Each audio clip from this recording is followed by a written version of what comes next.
There is a moment near the end of Lisa the Iconoclast where a little girl stands in a museum holding the one piece of paper that could tear her whole town apart, and she decides, all on her own, to fold the truth away and let everyone keep believing a lie. That is where we are starting tonight, because once you notice it, you cannot stop noticing it. Springfield is a town built on things that are hidden, founders who are not who they say they are, a power plant that leaks in secret, a principal who is wearing another man's name, a shooting nobody ever really solved.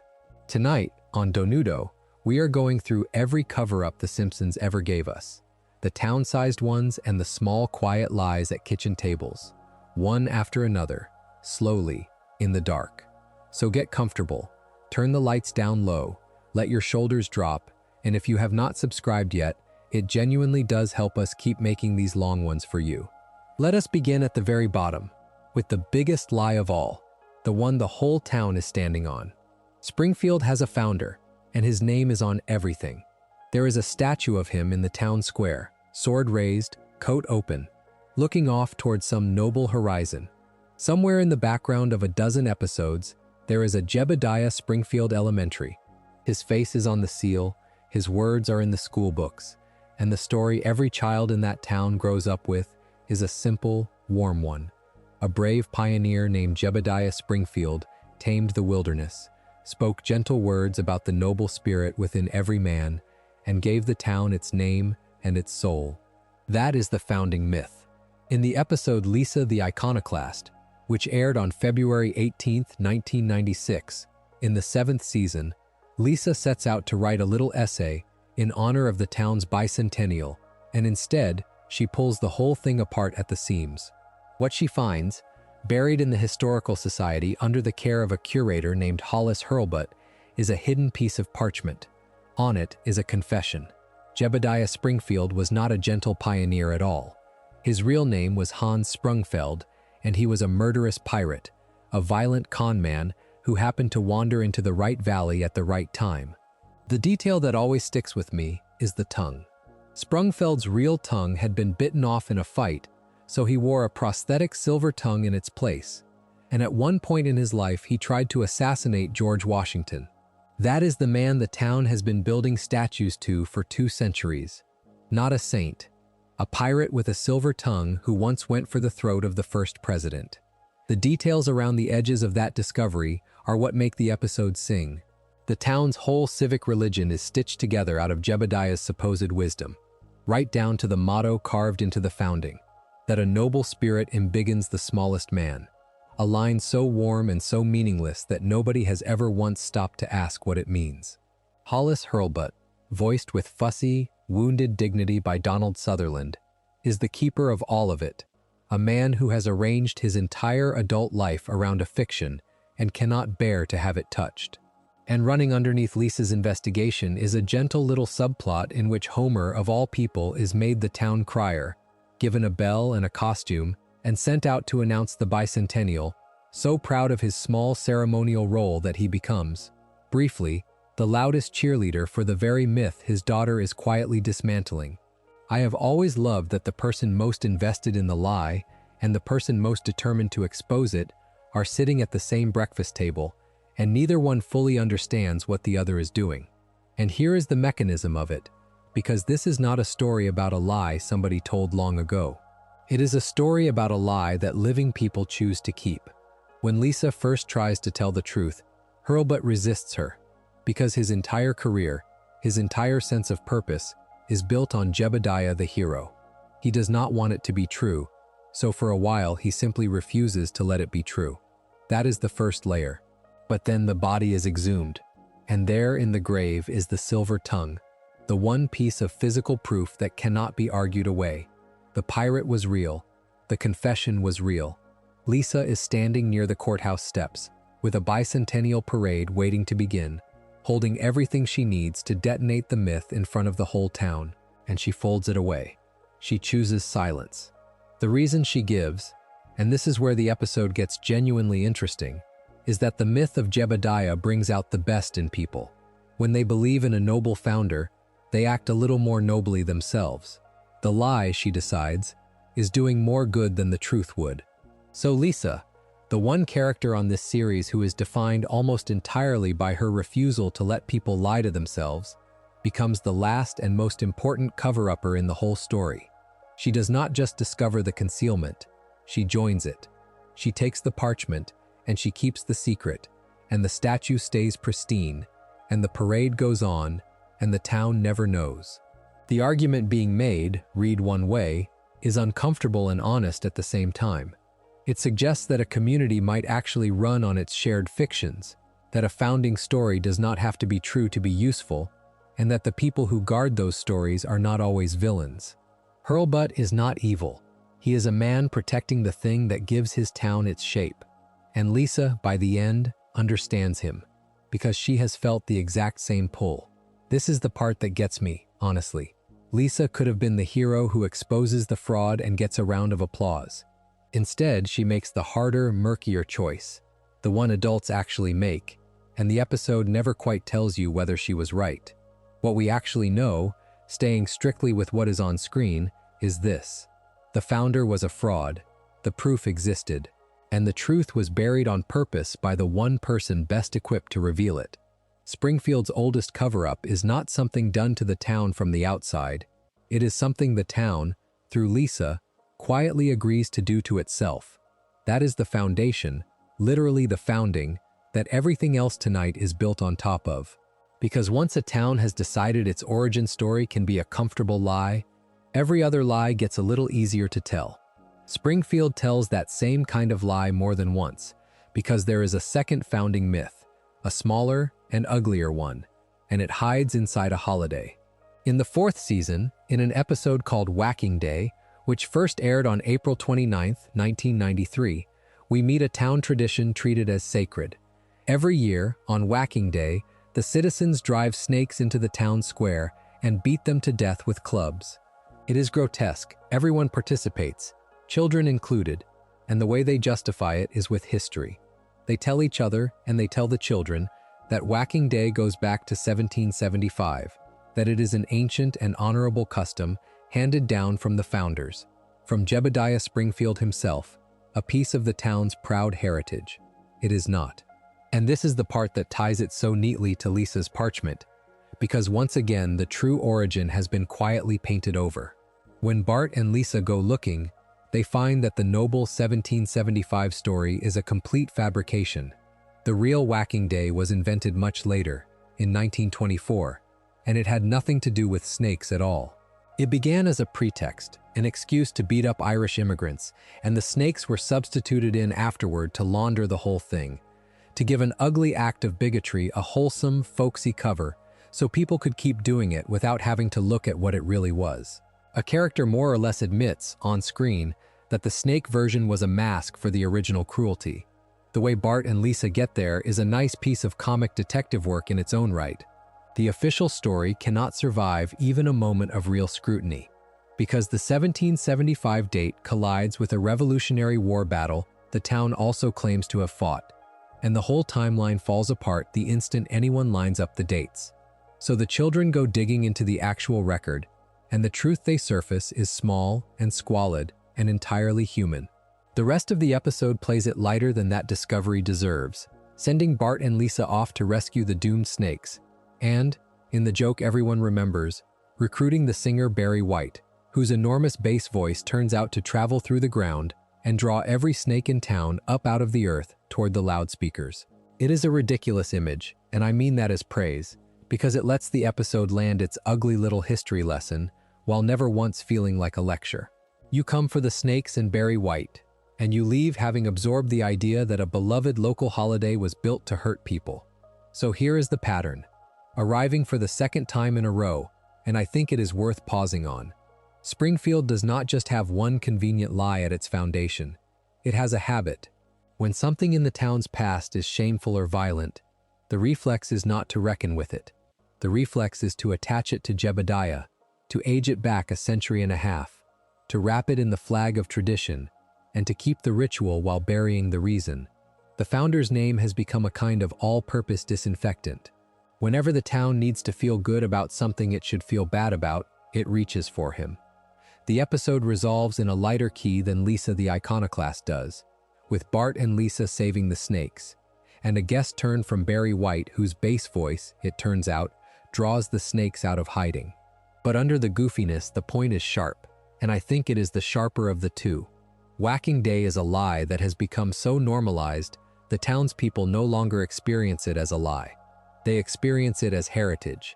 That is the sturdiest kind of concealment there is, the kind that stops feeling like concealment and starts feeling like identity. Nobody in Springfield is actively hiding the anti-Irish origin of the holiday. They have simply forgotten it so thoroughly that the forgetting does the work for them. The clubs come out every year, and the real history stays in the ground, right next to the pirate with the silver tongue. What we can say for certain is modest and specific. The holiday's proud founding date is fake. The real one is later and shameful, and the town believes the fake one completely. Put those two episodes side by side, Lisa the Iconoclast and Whacking Day, and you have a series telling you, twice, that Springfield's relationship with its own history is a managed one. The past is not remembered. It is curated. Now that we have the foundation and the folklore, we can go up a level, from the lies the town tells about where it came from to the lies about who is actually running it. Because the deepest cover-up of all, the one that would explain everything if it were true, is the idea that none of the visible power in Springfield is the real power. That the mayor and the police and the plant are just the surface, and underneath them, in a candlelit hall behind a hidden door, a secret society is quietly pulling every string. The Simpsons made that idea into an episode, and it is one of the finest they ever produced. It is called Homer the Great.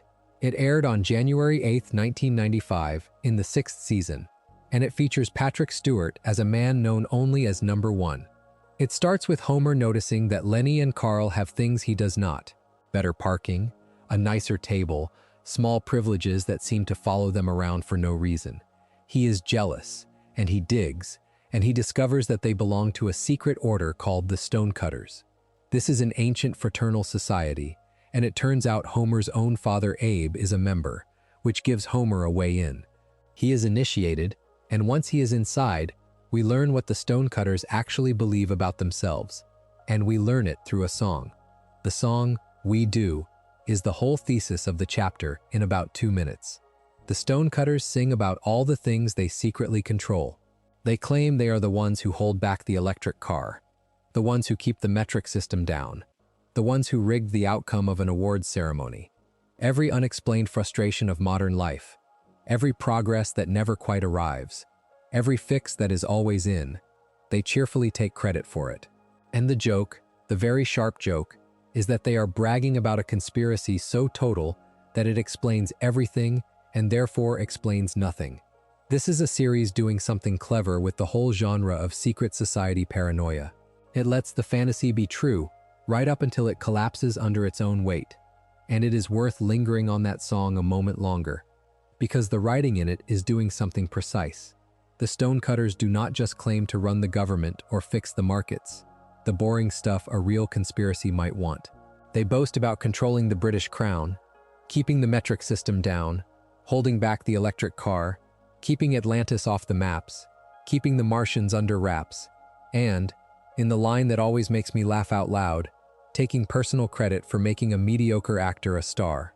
It is a list with no logic to it, grand and petty jammed together, world domination sitting right next to a grudge about celebrity, and that incoherence is the joke. A group that claims responsibility for absolutely everything has, in effect, explained nothing about anything, and the song knows it.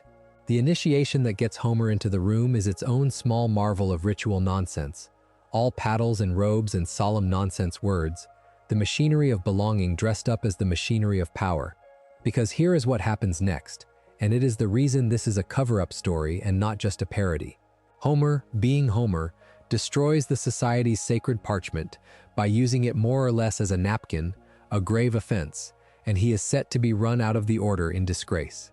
And then someone notices a birthmark on his body, shaped exactly like the stonecutter emblem, which marks him, according to their own oldest prophecy, as the chosen one. Suddenly, the man who defiled their most sacred object is their foretold leader. Given absolute power over a secret order that supposedly runs the world, Homer uses it to be nice to people, which the other Stonecutters find unbearable, because the whole point of belonging to a secret club is that it is secret and exclusive and hands you something your neighbor does not have. When Homer starts pointing the society at public good, they abandon it and form a new one without him. So the episode is really making an argument about why secret societies exist at all, and it is not the argument the conspiracy theorists want. It suggests the appeal was never about controlling the electric car or rigging the awards. It was about belonging, about the small, warm feeling of being on the inside of something while your neighbor is on the outside. The power is almost beside the point. The concealment exists to protect the membership, not the mission. And I find that more cynical and more true than any actual conspiracy would be, because it means the secrecy is the reward. There does not need to be a payoff behind the hidden door. The hidden door is the payoff. What we can say for certain is small and funny. Inside this universe, there is a real secret society.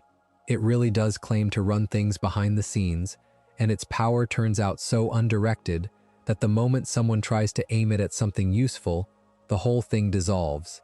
Springfield's grand hidden hand is real, and it is completely pointless, and somehow that is the perfectly Simpsons answer to the question of who is secretly running the town. But not every hidden power in Springfield is a joke, and not everyone dissolves. Sometimes the man behind the curtain is genuinely building a doomsday device, and the concealment works so well that the person standing right next to it never notices at all. Homer took a job once for a company called Globex, out in a planned community called Cypress Creek, in an episode called You Only Move Twice from the 8th season, which aired on November 3rd, 1996. His new boss was a man named Hank Scorpio, voiced by Albert Brooks. And Scorpio is, hands down, one of the warmest characters the series has ever created. He is warm, he is encouraging, he remembers Homer's name, he tells him to be himself, he hands him a job with real responsibility, and treats him with a respect Homer has never once received at the nuclear plant. Homer thrives. For the only time in the whole run, more or less, he is genuinely good at his work, and truly happy in it. And the entire time, Hank Scorpio is a supervillain. Globex is a front.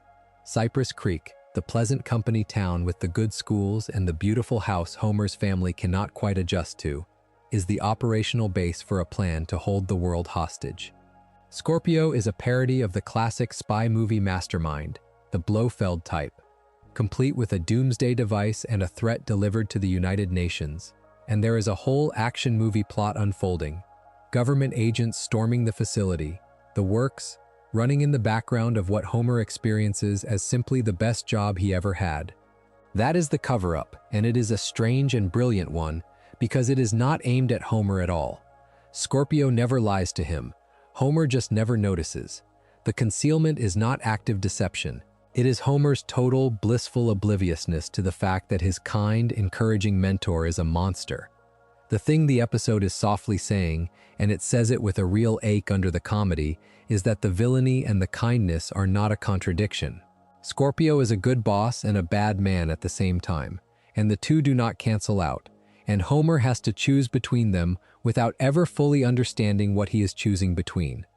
In the end, the family is homesick for Springfield and they leave, and Homer gives up the one workplace where he was ever valued, and he never learns what he was standing inside of. Scorpio even sends him a warm goodbye, a football team, a fond farewell from a man about to threaten the planet. What that suggests, taken one way, is that the fullest cover-ups are not the ones with the heaviest guard. They are the ones where the truth is right there in the open, and the person it matters to simply has no reason to look. Homer did not miss the clues because they were hidden. He missed them because he was happy, and happiness is a wonderful place to hide something. The clues, for the record, are not subtle, which is the whole point. Scorpio runs his headquarters like a Bond villain who has read every Bond film and found them charming, offering Homer a Coke and a hammock while henchmen in matching jumpsuits sprint past with automatic weapons, cheerfully explaining that the company has a whole hammock district downtown. At one point, he casually gasses a rival while chatting, and Homer barely blinks. His grand scheme comes to a head with a satellite laser slicing a bridge in a threat to the world's governments. Government agents rappelling in, gunfire everywhere, and Homer wandering through it looking for the bathroom, more concerned with whether his family is settling in. And when the family decides to go home, Scorpio does not turn on him. He sends Homer off with genuine affection and, as a parting gift, hands him a professional football team, a going-away present from a man who is, at that exact moment, holding the planet hostage. That warmth is the unsettling thing in the episode. A villain who is cruel is easy. A villain who is kind and means it, and is still going to end the world, is the one that stays with you. Now, if there is one institution in Springfield that has turned concealment into its permanent operating condition, it is the place Homer works when he is not moving to Cypress Creek. The Springfield Nuclear Power Plant is, when you actually stack up everything we have been told over the years, a running catalog of covered-up danger, and the anchor for all of it is one early, sharp episode from the second season called 2 Cars in Every Garage and 3 Eyes on Every Fish. It aired on November 1st, 1990, and it introduced a creature that became one of the series' most enduring images, a little orange fish with 3 eyes, named Blinky. Bart catches Blinky in the stream that runs downstream from the plant, and the fish is not a joke, it is evidence. A 3-eyed fish is exactly the kind of thing you would expect to find in water contaminated by a facility that has been leaking for years. When the inspectors come, they do not find one problem. They find 342 safety violations. The cost to bring the plant up to code is put at $56 million, a sum Mr. Burns has no intention of spending.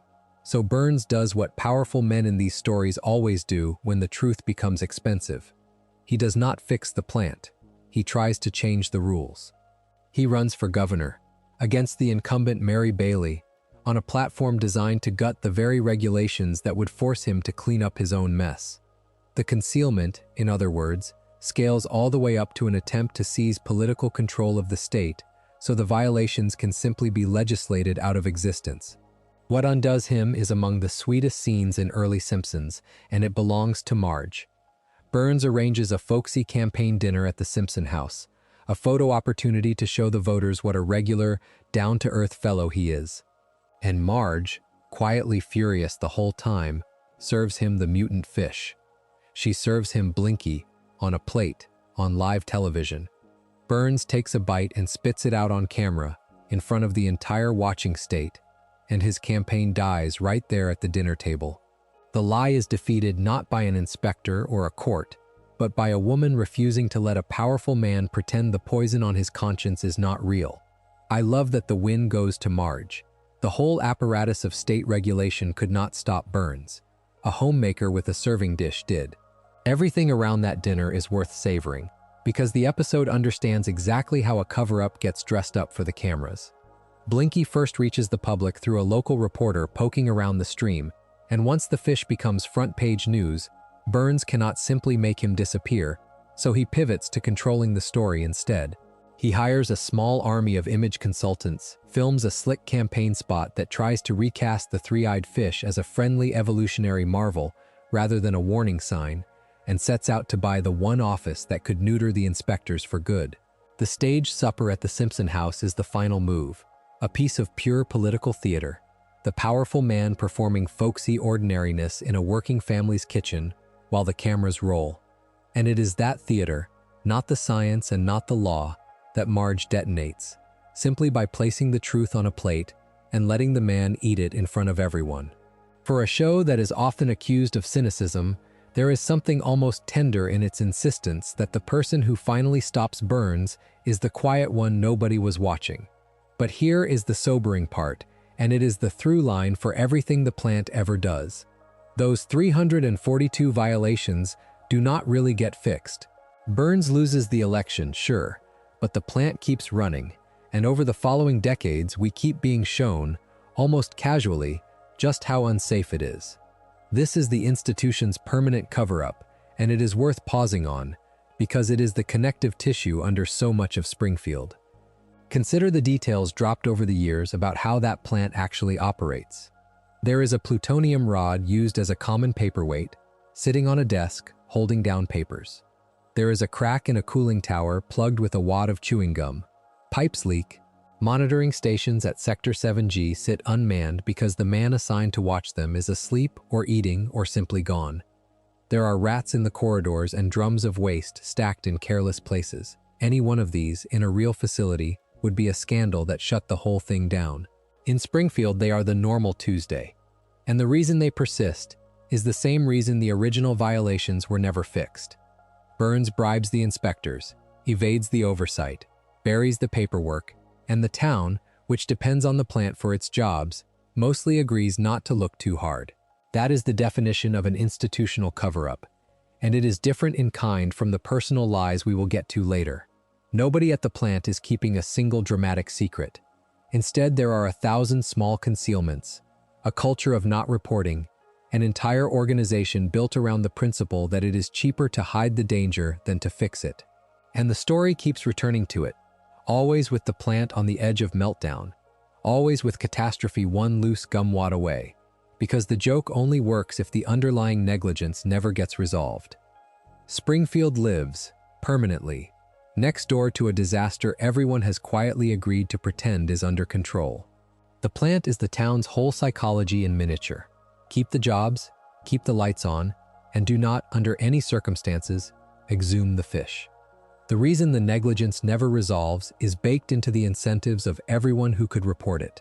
The inspectors can be bought, and are. The safety officer, when there is one, is asleep at his post or has wandered off entirely. The workers know better than to make trouble, because trouble means the plant closes and the town starves, so a shared silence settles over the whole operation. A silence made not of fear exactly, but of mutual interest. Everyone from the owner down to the man mopping the corridor has a small, rational reason to look away, and those small reasons stack up into an institution that cannot see its own danger even as it hums along one loose gumwad from catastrophe. That is what makes the plant such a perfect emblem for the rest of tonight. It is not a conspiracy of villains. It is a conspiracy of ordinary people, each individually reasonable, collectively agreeing to keep the lid on a thing that ought to be screamed about, because screaming would cost them something they are not willing to pay. And the plant's biggest secret is not a leak or a violation at all. It is a man. Because the years of radiation that produced Blinky, the same environment full of glowing waste and cracked towers, did something to the person who owns the place, and that became one of the best-loved half-hours the series ever made. It is called The Springfield Files. It aired on January 12, 1997, in the 8th season. It is narrated by Leonard Nimoy, and it features David Duchovny and Gillian Anderson reprising their roles as Mulder and Scully from The X-Files, crossing over into Springfield. The story begins with Homer, driving home a little drunk through the woods, seeing something impossible. A glowing green figure, humanoid, luminous, drifting between the trees, making a soft, unearthly sound. An alien. Nobody believes him, of course, because it is Homer, and he has every reason to have imagined it. So he goes back with a camera, and this time others see it too, and soon the whole town is gathered in the forest waiting for the glowing visitor to appear. A genuine mass sighting, the kind of thing that becomes a legend. And the alien is Mr. Burns. Here is the concealment underneath the Monster of the Week premise, and it is beautiful in how mundane it turns out to be.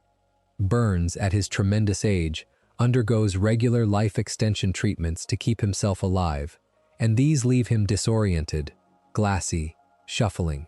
The green glow, the eerie luminescence that convinced a whole town it was seeing something from another world, is not otherworldly at all. It is radiation. It is a lifetime of exposure at that leaking, gum-plugged, violation-riddled plant, soaked into the man himself until he literally shines in the dark. Smithers, ever the loyal keeper of his employer's secrets, has been softly walking the disoriented Burns through the woods, which is why the figure appears and disappears the way it does. Burns' ever-loyal assistant, once again, covering for his master.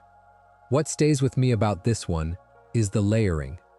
The town looks up at the sky, searching for something vast and strange and external to explain the eerie light in the woods, and the truth is sitting at the top of the local org chart, glowing because of the exact same negligence that gave Bart a three-eyed fish.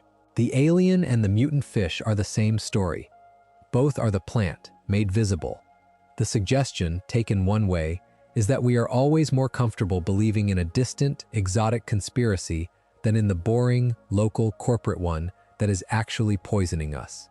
It is easier, and frankly more fun, to think you saw an alien than to accept that the wealthiest man for miles is radioactive because his own plant is a wreck. The real cover-up here is not Smithers guiding Burns through the trees. It is the town's willingness to reach for the supernatural rather than look at the smokestacks. That is the note we carry out of the plant and into the parts of Springfield where the lies get personal and criminal.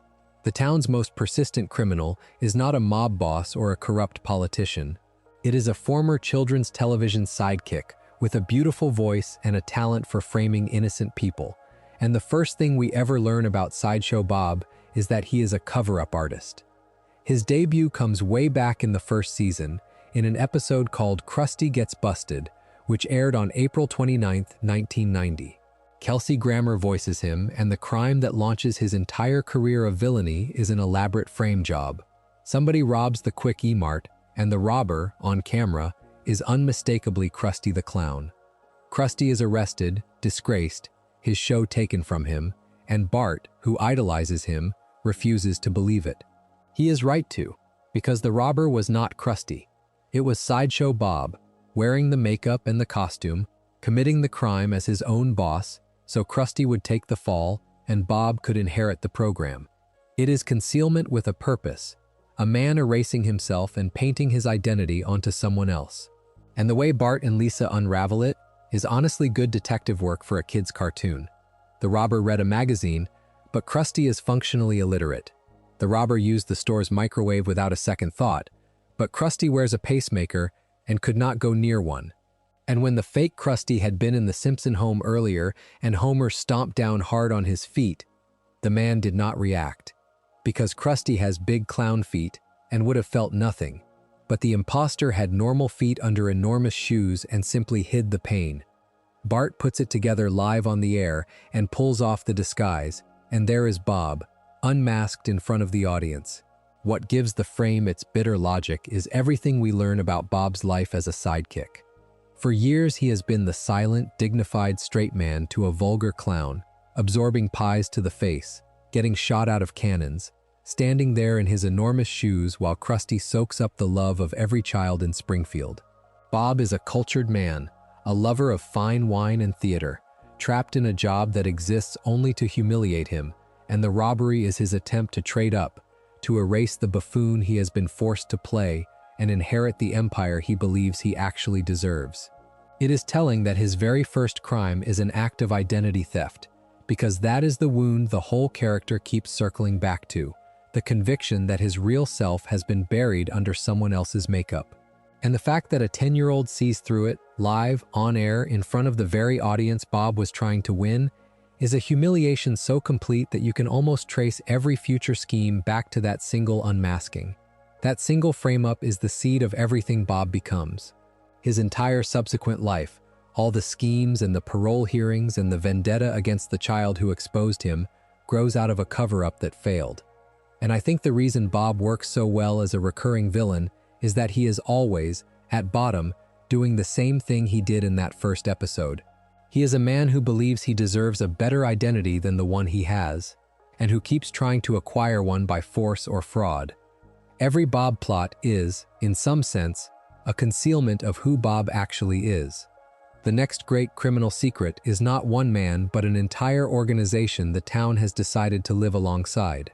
The Springfield Mafia arrives in the third season, in Bart the Murderer, which aired on October 10, 1991, and gives us the first appearances of Fat Tony, voiced by Joe Mantegna, along with his associates Legs and Louie.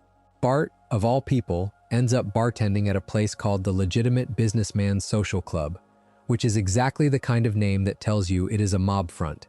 He mixes drinks, he runs errands, he is treated with a respect no adult in his life gives him, and he does not fully grasp what these men do for a living.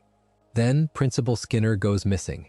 He has actually gotten himself trapped under a mountain of newspapers in his own garage, a mundane accident, but nobody knows that, and because Bart had been overheard wishing Skinner would disappear, and because Bart is connected to known criminals, suspicion falls on him. The mob, seeing a chance to protect themselves, does something that establishes their whole relationship with the town. Fat Tony, Legs, and Louie get on the witness stand and they perjure themselves. They lie under oath, calmly and fluently, and they frame a 10-year-old boy for a murder that never happened, to keep their own operation clean. Bart is only saved when Skinner digs himself out of the newspapers and walks into the courtroom, alive. The comedy of the setup is that Bart is the only person in the whole arrangement who does not understand what he has wandered into. To him, the social club is just a warm room full of grown men who laugh at his jokes and let him pour drinks, a place where he is finally somebody, and when Fat Tony's crew overhears him grumbling that he wishes Skinner were gone, they take it as a request from a made little man and set out to grant it. Meanwhile, the actual Skinner is not dead at all, just pinned helplessly under a collapsed mountain of hoarded newspapers in his own garage, calling weakly for a mother who cannot hear him, an entirely mundane domestic disaster playing out while the courts prepare to convict a child of murdering him. That collision of the operatic and the ordinary is the whole engine of the piece. A boy is nearly sent away forever for a killing that never happened, because a group of professional liars found it convenient to swear it did, and the truth is saved only by the least dramatic thing imaginable, a man finally shoveling his way out from under his own clutter. What that episode establishes, and what the series then leans on for the next 30 years, is that Springfield knows exactly who Fat Tony is and does business with him anyway. The mafia in this town is not hidden the way a real secret is hidden. Everyone knows the social club is a front. Everyone knows what Legs and Louie are. The concealment is not concealment so much as a collective, ongoing agreement to look away, a whole town's worth of not quite plausible deniability. The running joke of the Springfield mob, taken seriously for a second, is a joke about how organized crime actually survives, not by being invisible, but by being tolerated, by becoming such a familiar part of the landscape that people stop registering it as criminal at all. It is the whacking day principle again, applied to a man with a machine gun. Normalize it long enough and nobody remembers to be scandalized. Bob's frame-up was personal and the mob's was self-protective, but the series also handed us a cover-up aimed at the machinery of democracy itself, and it is one of the sharpest political satires it ever attempted. It is called Sideshow Bob Roberts, from the 6th season, aired October 9th, 1994. And it brings Bob back for a scheme grander than any single-frame job. Through the efforts of a right-wing radio personality named Birch Barlow, Bob is released from prison and encouraged to run for mayor of Springfield as a Republican against the incumbent, Mayor Quimby. And Bob wins, not by a hair, in a landslide. A convicted criminal, freshly paroled, wins the mayoralty in a crushing victory, takes office, and begins to remake the town in his own vindictive image, including going after Bart. But the margin is the tell. The landslide is too big, and Bart and Lisa cannot let it go, and when they start digging into how exactly Bob won by so much, they find the cover-up underneath the election. The voter rolls are full of people who could not possibly have voted. They are full of the dead. They are full of pets. Bob did not win the election. He stole it, with fraud so brazen that the fake voters include deceased citizens and household animals. And the way the case gets closed is a direct parody of political thrillers and courtroom dramas, because Bart and Lisa cannot prove it with the documents alone. So they goad Bob on the witness stand into bragging about his own genius, and his ego does the rest. He cannot resist taking credit for the brilliance of the scheme, and in taking credit he confesses, and back to prison he goes. This is the series working in a very deliberate tradition, the Watergate tradition, the paranoid thriller tradition, of two dogged investigators pulling a thread until the powerful man unravels. And what it argues, under the jokes about zombie voters, is that a stolen election is not undone by the system that was stolen. It is undone by the criminal's own vanity. Bob is caught not because the institutions worked, but because he could not shut up about how clever he was. I find that a sincerely bleak and funny read on how these things actually get exposed. The cover-up was airtight. The ego was not. The texture of the satire is what makes it hold up, because the episode is not vaguely political, it is specifically, gleefully so. Birch Barlow is a note-perfect parody of a booming conservative talk radio host, the kind who can turn a convicted felon into a persecuted folk hero by sheer volume, and the campaign he builds for Bob runs on painting Mayor Quimby as soft on crime while conveniently ignoring that their own candidate is, himself, the crime. The investigation that undoes it is played as pure paranoid thriller, complete with a hushed meeting with a shadowy informant and a trail of documents. And when the trail finally leads Bart and Lisa to the local Republican gathering, the episode stages it in a thunderstruck haunted mansion full of cackling plutocrats and literal monsters, which tells you exactly how much subtlety it is going for. And the smoking gun, the voter registration rolls thick with the dead and the four-legged, is funny precisely because it is only a slight exaggeration of a real anxiety, the sense that an election can be hollowed out from the inside while everyone stares at the podium. Sometimes, though, the truly dangerous man in a Simpsons frame-up is not the obvious villain, but his quieter, more resentful brother. In the 8th season, there is an episode called Brother from Another Series, aired February 23, 1997, which introduces Bob's brother Cecil, voiced by David Hyde Pierce, and it plays a lovely trick on the audience. Bob is out of prison, again, and working for Cecil, who is Springfield's chief hydrological engineer, overseeing the construction of a new dam. Because we know Bob, because Bob is the villain in every episode he appears in, we spend the whole story assuming he is up to something, and Cecil is the long-suffering, respectable brother trying to keep him in line. It is the other way around. Cecil is the criminal. Cecil has been silently embezzling the funds allocated for the dam, skimming the construction budget, and his plan, once the theft is complete, is monstrous. He intends to blow up the dam, flood Springfield, and frame Bob for the disaster and the deaths. Bob, for once, is more or less innocent, set up to take the fall for his own brother's crime, and it is Bart who uncovers the real villain hiding behind the reputation of the villain everyone expected. It is a cover-up built on the audience's own assumptions, and that is what makes it clever. Cecil's disguise is not a costume. It is his brother's reputation. He hides his guilt behind the fact that everyone, including us, is already looking at Bob. The episode is a small lesson in misdirection. The idea that the safest place to hide a crime is directly behind a more famous suspect. Not every Springfield con is violent. Some are just a very good salesman and a very gullible town, and the definitive example is a musical.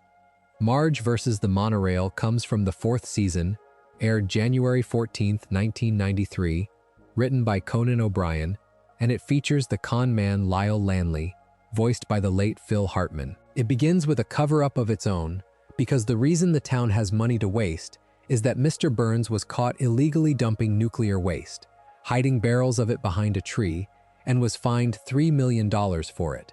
So the seed money for the disaster is itself the fruit of a concealment. The town holds a meeting to decide how to spend the windfall, and just as they are about to make a sensible choice, Lyle Lanley sweeps in and sells them a monorail. He does it with a song, as infectious as anything the series ever produced, and the song is the con. It is pure showmanship, a rhythmic distraction designed to get a crowd to vote with its feet before its brain catches up. And it works.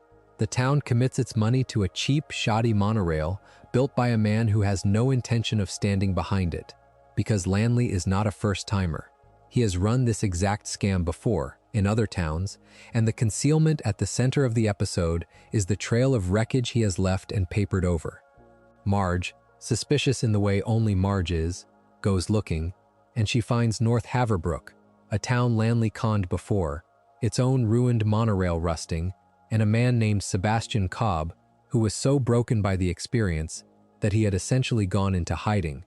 The song even names the other marks, Ogdenville and Brockway, a whole circuit of towns left holding the same lie. Lanley's plan was simply to take the money and vanish before the thing fell apart, and the fraud is only exposed because the monorail malfunctions spectacularly on its first run, and Homer, improbably, saves it. But the shape of the con is worth naming, because it runs on momentum. Lanley does not hide the truth so much as move faster than it. He gets the money committed and himself out of town before the consequences catch up, and the previous victims stay quiet because shame keeps them quiet. because a town that got fooled does not want to advertise it. That is how the same trick works over and over. Each victim's embarrassment becomes the cover for the next victim, and I think that is the unshowy, clever thing the episode understands about cons. The con man's best ally is not his own cleverness. It is his victim's unwillingness to admit they were had. And then there is the largest cover-up the franchise ever staged, big enough that it needed a movie to hold it. The Simpsons movie came out on July 27, 2007, and its whole plot is a concealment escalating into an atrocity. It starts small and stupid, the way these things do. Homer adopts a pig, and he has a silo full of the pig's waste, and instead of disposing of it properly, he dumps the entire thing into Lake Springfield, which was already fragile, already near collapse. The lake tips over into an ecological catastrophe, and the pollution is so severe that it draws the attention of the federal government, specifically the Environmental Protection Agency, headed by a man named Russ Cargill. Cargill's solution is grotesquely out of proportion.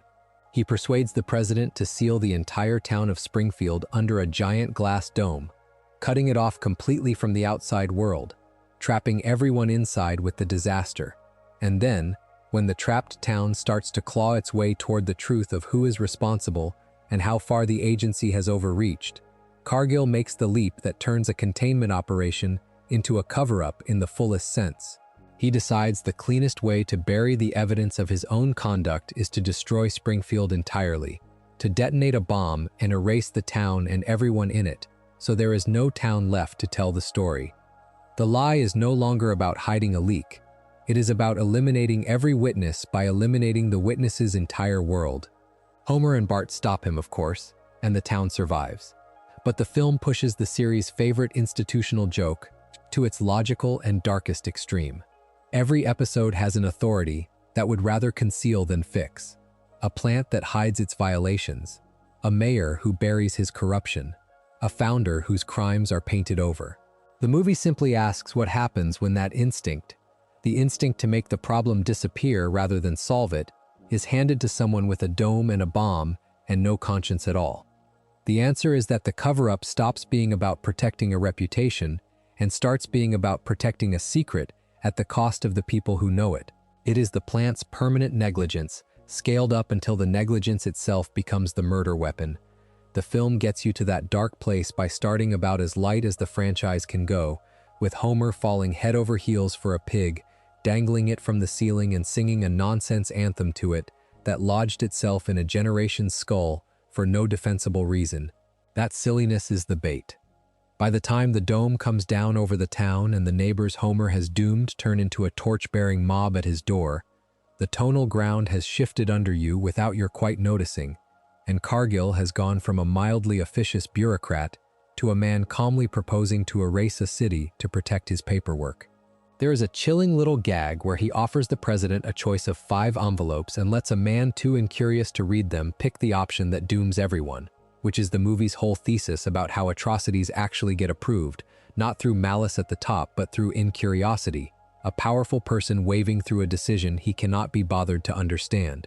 The escalation from a beloved pig to a bomb over a town is the series' favorite trick performed at feature length, and it works because it never once feels like it stopped being a comedy. That is a good place to pause on crime and corruption, because from here the cover-ups turn inward, toward faked deaths and stolen names and the people who spent decades being someone they were not. The most notorious of these, and one of the most argued about episodes in the whole run, is the one where we learn that the principal of Springfield Elementary is not the man we thought he was, and never had been. It is called The Principal and the Pauper. It aired on September 28, 1997, at the start of the 9th season. It was written by Ken Keeler, and it guest stars Martin Sheen. The premise is a bomb dropped into 8 years of established character. At a banquet celebrating Principal Skinner's 20th anniversary of service, a stranger arrives, and the stranger announces that he is the real Seymour Skinner, and that the man the town has known all this time is an impostor. And it is true. The man everyone calls Seymour Skinner is actually named Armin Tamzarian. He was a street punk from Capital City who went to Vietnam, served under the real Sergeant Seymour Skinner, and when Skinner was presumed dead in the war, Armin traveled to Springfield to deliver the news to Skinner's mother, Agnes. Except that when he arrived, grief and circumstance took over, and Armin simply stepped into the dead man's life. He took his name, his job, his house, and his mother, and he lived as Seymour Skinner for 2 decades, and nobody ever questioned it. And by the time the real Skinner comes home from the war, having actually survived, the man who stole his identity has become a pillar of the community. There is a detail here I want to get exactly right, because it is easy to misremember. When Armin first arrived and Agnes accepted him as her son, it is not that she was fooled by bad eyesight or that she could not see him clearly. In the episode, she tells Armin that he looks different somehow, but that he must be Seymour. She notices he is not quite her son, and she chooses to believe it anyway. That is not a trick played on a blind woman. That is a grieving mother deciding a living stand-in is better than a dead truth, which is a much sadder and more human thing, and it is the emotional engine of the whole concealment. The lie held for 20 years, not because it was clever, but because everyone involved preferred it. Now, the ending is where this episode becomes legendary, and it is the purest example in the entire series of a cover-up enforced by the machinery of the state. Because when the real Seymour Skinner is restored to his name and his position, the town discovers they cannot stand him. The genuine article is rigid, humorless, insufferable, and everyone realizes they liked Armin better. So they make a collective decision to undo the truth. The real Skinner is essentially run out of town, and Judge Snyder issues a court order. He rules that the man they had always called Skinner is legally Skinner again, that everyone must call him by that name, and, in the line that makes the episode unforgettable, that no one is ever to speak of the matter again, under penalty of torture. A legally binding act of forgetting. The town does not just cover up the truth. It gets a judge to make remembering the truth a crime. Here is where I have to be honest about a thing people get wrong, because for years, the accepted wisdom was that the series, embarrassed by this episode, simply pretended it never happened and never referred to it again. That is not accurate. The events of the principal and the pauper were acknowledged more than once afterward. The mockumentary Behind the Laughter, which aired in 2000, took a self-mocking swipe at exactly this kind of gimmicky, continuity-shredding plotting. And in a later episode, when Lisa wants to shut Skinner up, she calls him Tamzarian, weaponizing the forbidden name, and he goes quiet. So the in-universe court order, banning all mention of the matter, is itself broken, discreetly, more than once.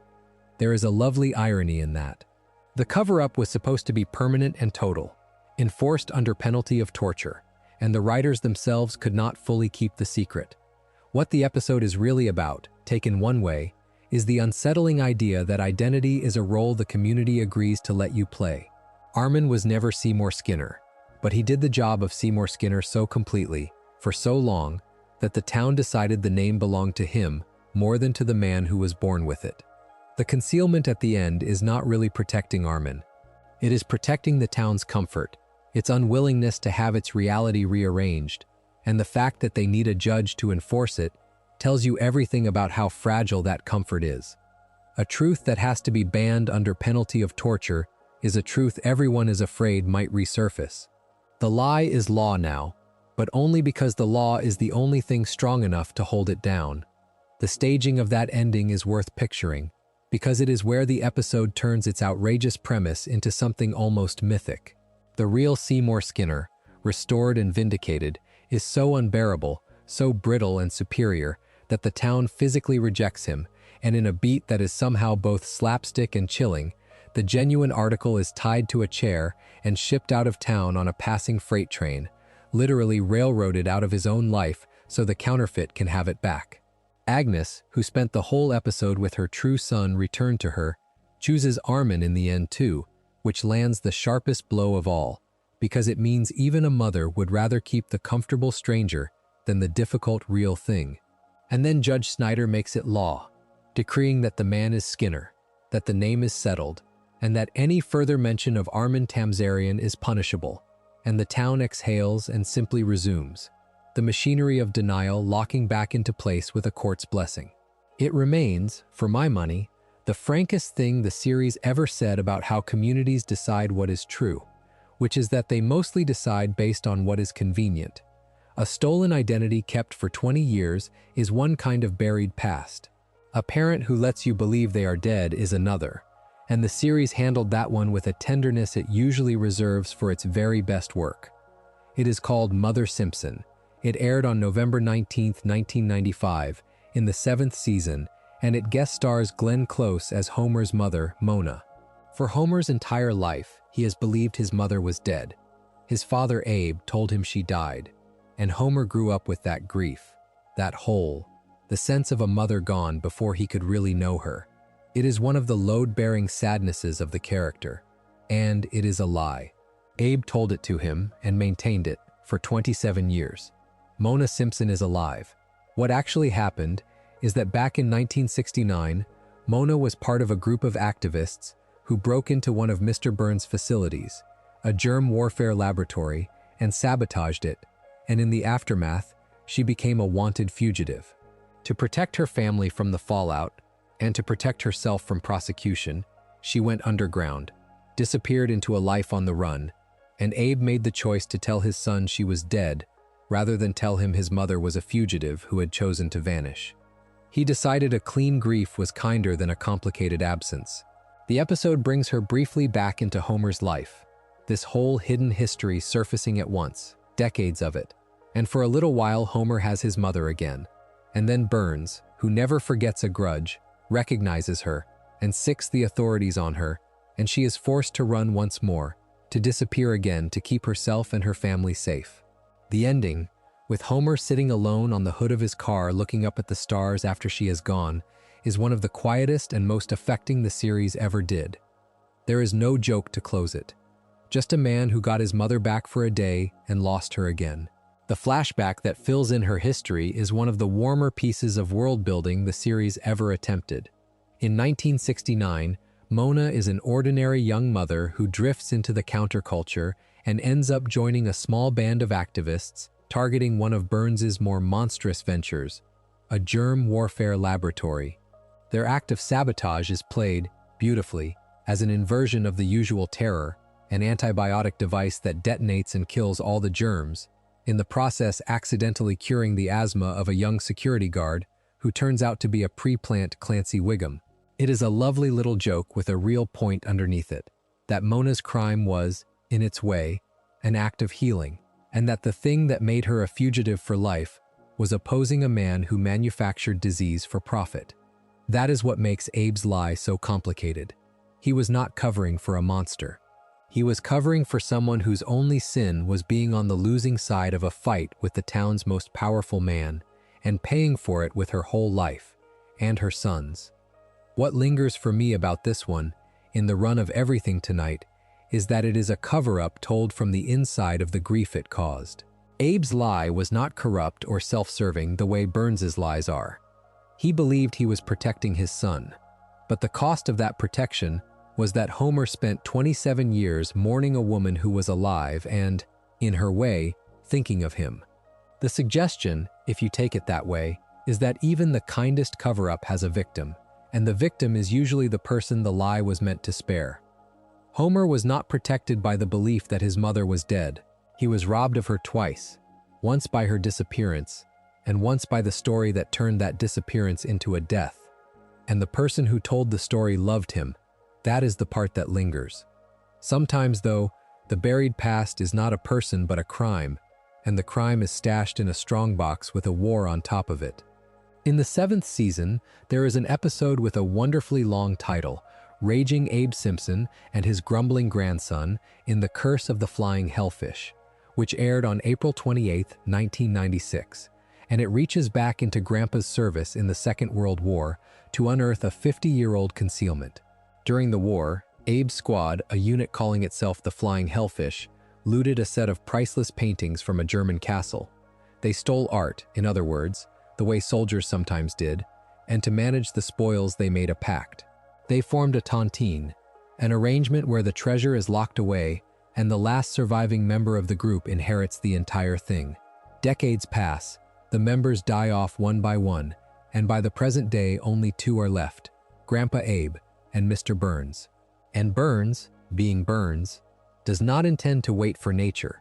He hires an assassin, a man named Fernando Vidal, to murder Abe and claim the paintings early, which turns the old wartime pact into a live attempt on Grandpa's life, foiled with Bart's help. But the detail that makes this a true cover-up and not just a treasure hunt is the final twist. Those paintings were never the squad's to keep. They belonged to a rightful owner, and the United States government had been searching for them for decades, trying to return the stolen art. So the whole tontine, the whole locked strongbox, was a 50-year concealment of a war crime, a small unit's theft hidden so well that even the government looking for the goods could not find them, until an assassination attempt on an old man finally dragged the secret into the light. The episode does something the series does more often than people notice, which is to remind you that the sweet, doddering old man asleep in the retirement home has a past with real darkness in it. Abe is a figure of comedy, forgetful and rambling, but the flying hellfish story insists that he was young once, and that young men in war do things they then spend the rest of their lives not talking about. The concealment here is generational. It is the silence of an entire generation about what it actually did overseas, compressed into one strongbox and one tontine and one old man who would rather not explain the paintings. And Burns, who was in the same unit, represents the version of that silence that curdles into greed, the man who looks at a shared, shameful secret and sees only what he can still extract from it. If Grandpa's cover-up was about hiding a crime, Krusty the Clown's was about hiding from the consequences of one, and he did it by pretending to die. The episode is Bart the Fink, from the 7th season, aired February 11th, 1996, and it is a double concealment stacked one on top of the other. It begins with Bart, of all people, accidentally exposing the first secret. Through a chain of events involving a novelty check and a bank, Bart inadvertently reveals that Krusty has been running an enormous tax evasion scheme, funneling his money through an offshore holding company, hiding his true income from the government for years. The clown is a fraud, financially, and Bart is the one who lets the daylight in. The Internal Revenue Service descends and seizes everything. Krusty is ruined, stripped of his fortune, his show, his identity as the beloved clown. And rather than face that, he reaches for the oldest trick in the desperate man's playbook. He fakes his own death. He crashes his private plane into a mountain, stages his own fiery demise, and then simply assumes a new identity, becoming a plain-spoken merchant seaman named Rory B. Bellows. So the tax fraud, a cover-up of money, gives way to the faked death, a cover-up of the self. Krusty does not just hide his income. He hides his entire existence, erases Krusty the Clown from the world, and puts a new man in his place, which, when you think about it, is exactly what Armin Tamzarian did, only in reverse. Armin stole a life.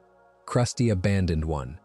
Bart and Lisa, racked with guilt, because Bart started the whole thing, go looking for him, and they find Rory Bellows living his quiet new life by the sea, and they coax the clown back out of the disguise. The guilt is the interesting thread here, because the episode is careful to make Bart complicit. He did not mean to expose the tax fraud, but he did, and the faked death is a consequence he set in motion, and so the story is partly about a child learning that pulling on a thread can unravel a whole person. What it suggests, one way of reading it, is that a cover-up and a life can become the same thing. Krusty had built so much of himself on top of the lie about his money that when the lie collapsed, the man collapsed with it, and the only way he could imagine surviving was to stop being himself entirely. The faked death was not really an escape from the tax man. It was an escape from the accumulated weight of being a fraud. And it turns out you cannot outrun that by changing your name, because Bart and Lisa find you anyway, and you come home, and the weight is still there waiting. Mr. Burns, naturally, has a hidden fortune too, but his is not just tax evasion. It is a piece of stolen national history he kept in his wallet for half a century.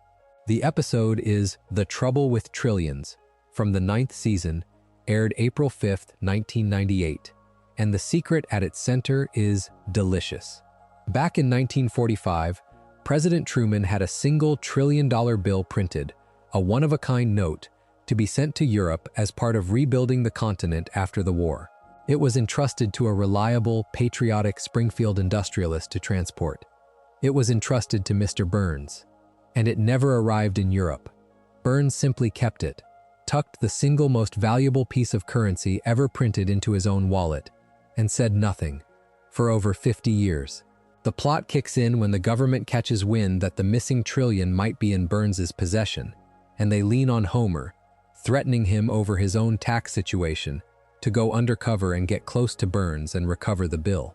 Homer befriends the old man, the truth comes out, and once the scheme unravels, the two of them end up fleeing the country together, escaping to Cuba, where in a final joke, Fidel Castro cons the trillion-dollar bill right out of Burns's hands. The man who hid a nation's money for 50 years loses it in an afternoon to a shrewder operator. The mechanics of how Homer gets pulled in are their own small satire of how ordinary people end up doing the state's dirty work. Homer is not recruited because he is capable. He is recruited because he is vulnerable, cornered by federal agents over his own sloppy taxes, and given the classic impossible choice, wear a wire against a friend or go to prison yourself. So he ingratiates himself with the old man, and Burns, lonely in the way only the very rich and very hated can be, opens up to him, which is what makes the eventual betrayal sting even in a comedy this broad. When the whole thing unravels, and the two of them light out for Cuba together, there is a strange, buddy movie tenderness to it. Two fugitives from a government that neither of them respects, and the final gag, a beaming Fidel Castro admiring the trillion-dollar bill and simply not giving it back, is the universe delivering to Burns exactly the treatment he has handed everyone else for a century. The great hoarder, out-hoarded, standing in a foreign country with empty hands. What I like about this one is how casual Burns is about the scale of it. This is not a man agonizing over a buried secret, the way Krusty or Homer's father did. Burns kept $1 trillion of his country's money hidden in his wallet for 5 decades, the way another man might keep a lucky coin, with total, breezy entitlement. That is the character's recurring point condensed into a single object. His wealth is not just large, it is illegitimate at the root, built on things taken and kept and never accounted for, and he feels not a flicker of guilt about any of it. The $1 trillion bill is every one of his concealments made literal, a fortune he was trusted with and simply pocketed, hidden in plain sight in the one place nobody thought to look, on the person of the wealthiest man in town. And sometimes the people doing the hiding are the Simpsons themselves, forced to erase their own name to stay alive. That brings us to Cape Fear, from the 5th season, aired October 7th, 1993. Kelsey Grammer's turn as Sideshow Bob, that a lot of fans call the best of the Bob episodes. Bob is out again, and this time he is not framing anyone or rigging anything. He is simply, single-mindedly trying to kill Bart, sending threatening letters written, memorably, in blood, stalking the family, making it clear he will not stop, and the family's response is to disappear. They enter the witness protection program, the authorities relocate them, and the Simpsons are given a new life and a new name. They become the Thompsons. They move onto a houseboat on a body of water called Terror Lake, and they are supposed to shed their old identity entirely, to cover up the fact that they are the Simpsons at all, because their name is now the thing that could get Bart killed. There is a wonderful running gag about how badly Homer adapts to the concealment, how he cannot remember to answer to Thompson, how the whole family's instinct to be who they are keeps threatening to blow their cover. It is a parody, openly, of the film Cape Fear, but underneath the parody is a real premise about hiding. The idea that a family might have to bury its own identity, cross out its own name, in order to survive a threat it cannot otherwise escape. And of course it does not work, because Bob finds them anyway, and the climax plays out on the houseboat, and Bart survives through the famous business of stalling Bob by asking him to perform the entire score of a musical, buying time while the boat drifts back toward town and the authorities. The musical, wonderfully, is Gilbert and Sullivan, and Bart's dying request that Bob sing the whole of HMS Pinafore is a joke about vanity as much as survival, because Bob, ham to his bones, simply cannot refuse an audience, and he performs every last number with full theatrical commitment, while his own murder plot runs out the clock.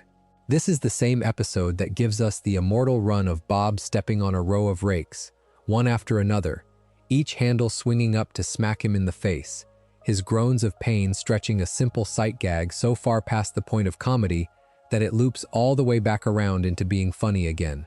For a story about a man trying to butcher a 10-year-old, Cape Fear is astonishingly light on its feet, and that lightness is exactly why the concealment underneath it sneaks past you. But the cover-up running under it is worth naming, because it is the only one tonight where the concealment is fully sympathetic and fully defensive. The Simpsons are not hiding a crime or a fortune or a shameful past. They are hiding themselves, from a man who wants a child dead, and the failure of that hiding, the way their own irrepressible identity keeps leaking through the Thompson disguise, is played for laughs, but rests on something real. You cannot fully stop being who you are, even when who you are is the very thing endangering you. Cape Fear is a cover-up story about the impossibility of the cover-up, about a family that literally cannot manage to hide, and there is something almost warm in that, the idea that the Simpsons are too much themselves to successfully disappear. Not every cover-up is a matter of life and death, or fortunes, or stolen identities. Some are just a man who burned his dinner and could not admit it. And this next one is, I think, the platonic ideal of the small, spiraling, completely unnecessary lie. It comes from an episode called 22 Short Films About Springfield, from the 7th season, aired April 14, 1996. And it is a collection of little vignettes, but one of them has become perhaps the best-known 3 minutes in the history of the series. It is officially the Skinner and the Superintendent segment. Everyone on the internet calls it steamed hams. The setup could not be lower stakes. Principal Skinner has invited his boss, Superintendent Chalmers, over to his house for lunch, an unforgettable luncheon, as Skinner promises. And then Skinner burns the roast. That is the entire inciting incident. A man burns the food he was going to serve his boss. Any reasonable person apologizes and orders a pizza.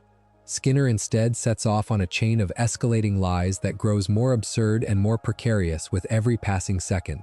He sneaks out the back, secretly drives to a Krusty burger, buys fast food, and presents the hamburgers to Chalmers as his own home-cooked creation, which he improvises a name for on the spot, steamed hams, insisting this is a regional expression.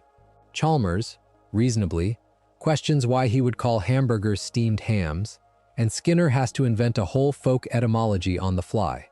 And then, because the universe punishes liars, Skinner's kitchen, still containing the actual burned roast, catches fire. Chalmers sees the orange glow coming from the kitchen and asks about it, and here Skinner delivers the line that has outlived nearly everything else in the segment. He tells Chalmers it is not a fire at all. It is the aurora borealis, the northern lights. And Chalmers, incredulous, asks whether Skinner is really telling him that the aurora borealis, a phenomenon of the polar regions, is occurring right now, at this time of year, at this time of day, in this part of the country, and localized entirely within his kitchen. And Skinner, committed now beyond all reason, simply says, yes. And it caps off when Skinner's own elderly mother screams from inside the house that the place is on fire, and Skinner, without missing a beat, calls back that no, mother, it is just the northern lights. Why does this matter in a video about cover-ups? Because it is the entire psychology of concealment rendered in miniature, stripped of any real stakes, so you can watch the pure mechanism working.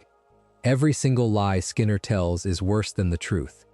Burning a roast is embarrassing but forgivable. Being caught buying fast food and passing it off as homemade is worse. Claiming a kitchen fire is the aurora borealis is deranged.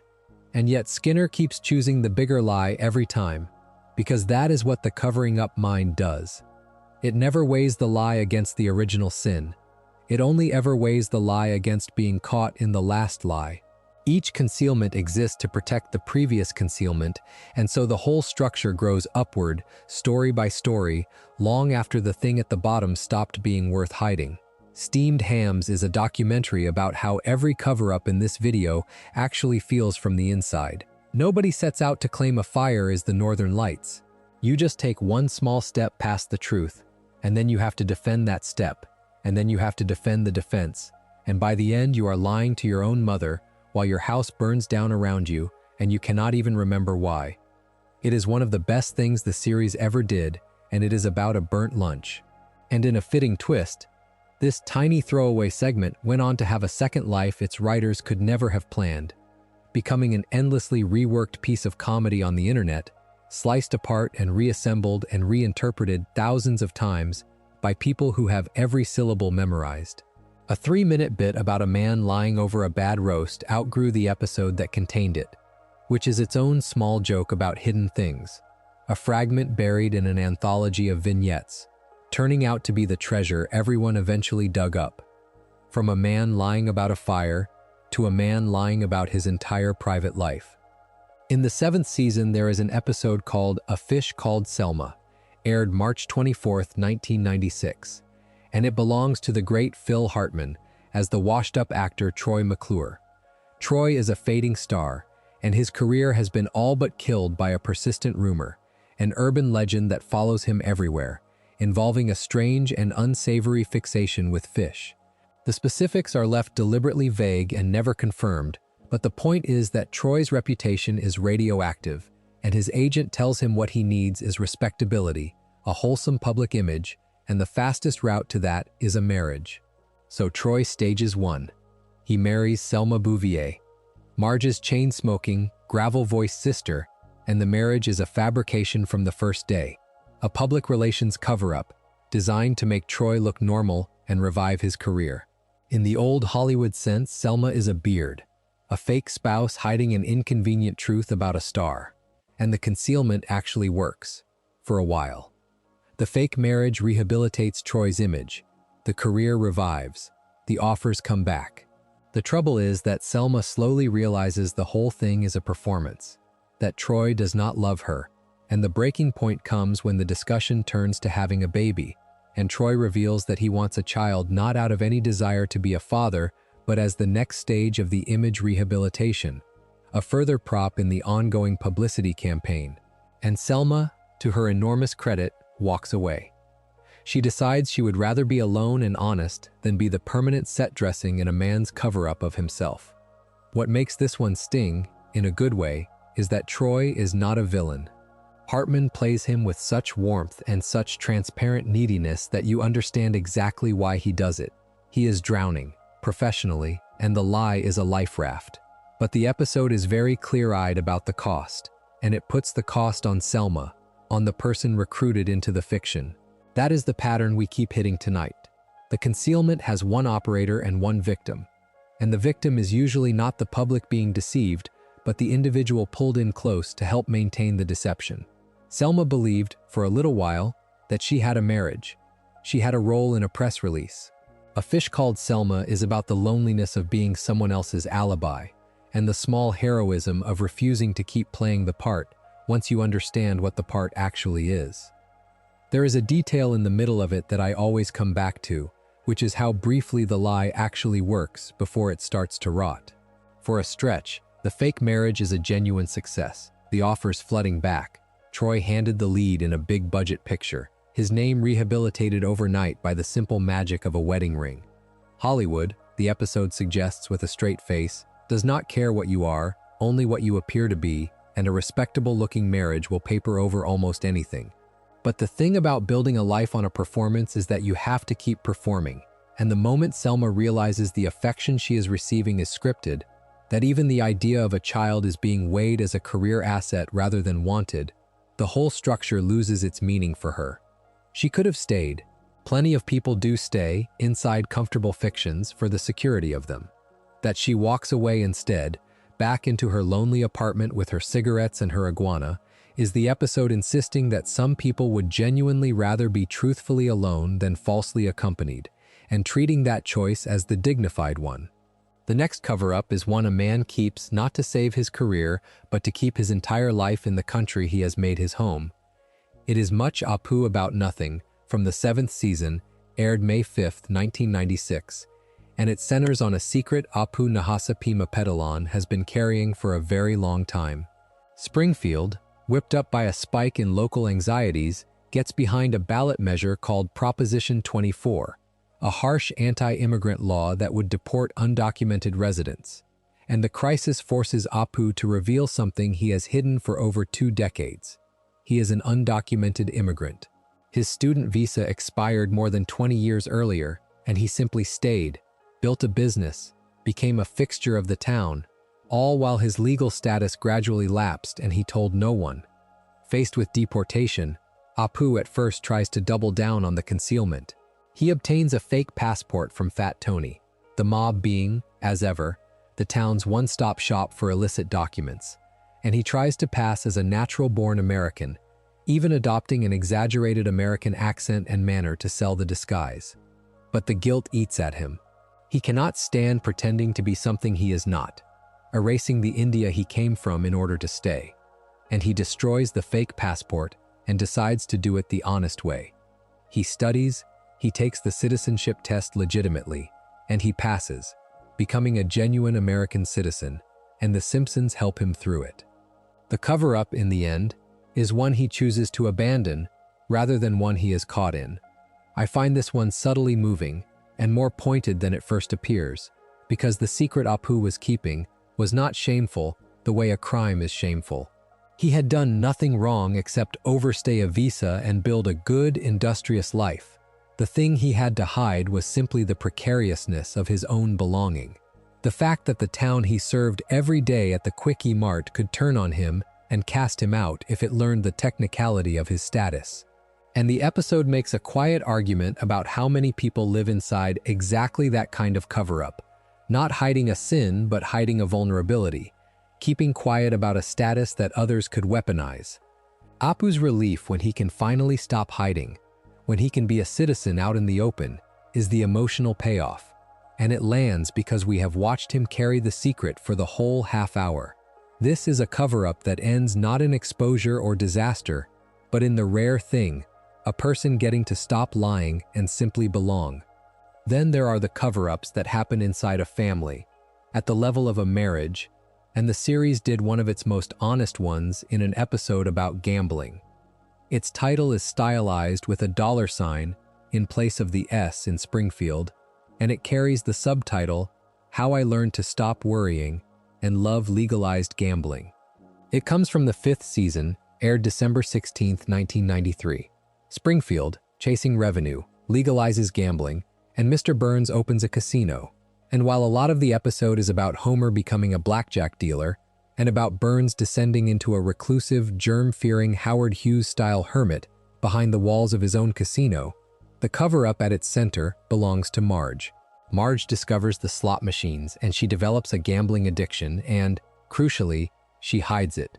She keeps returning to the casino, keeps feeding the machines, and she conceals the depth of it from her family, telling herself and them that everything is fine, while the compulsion silently takes over.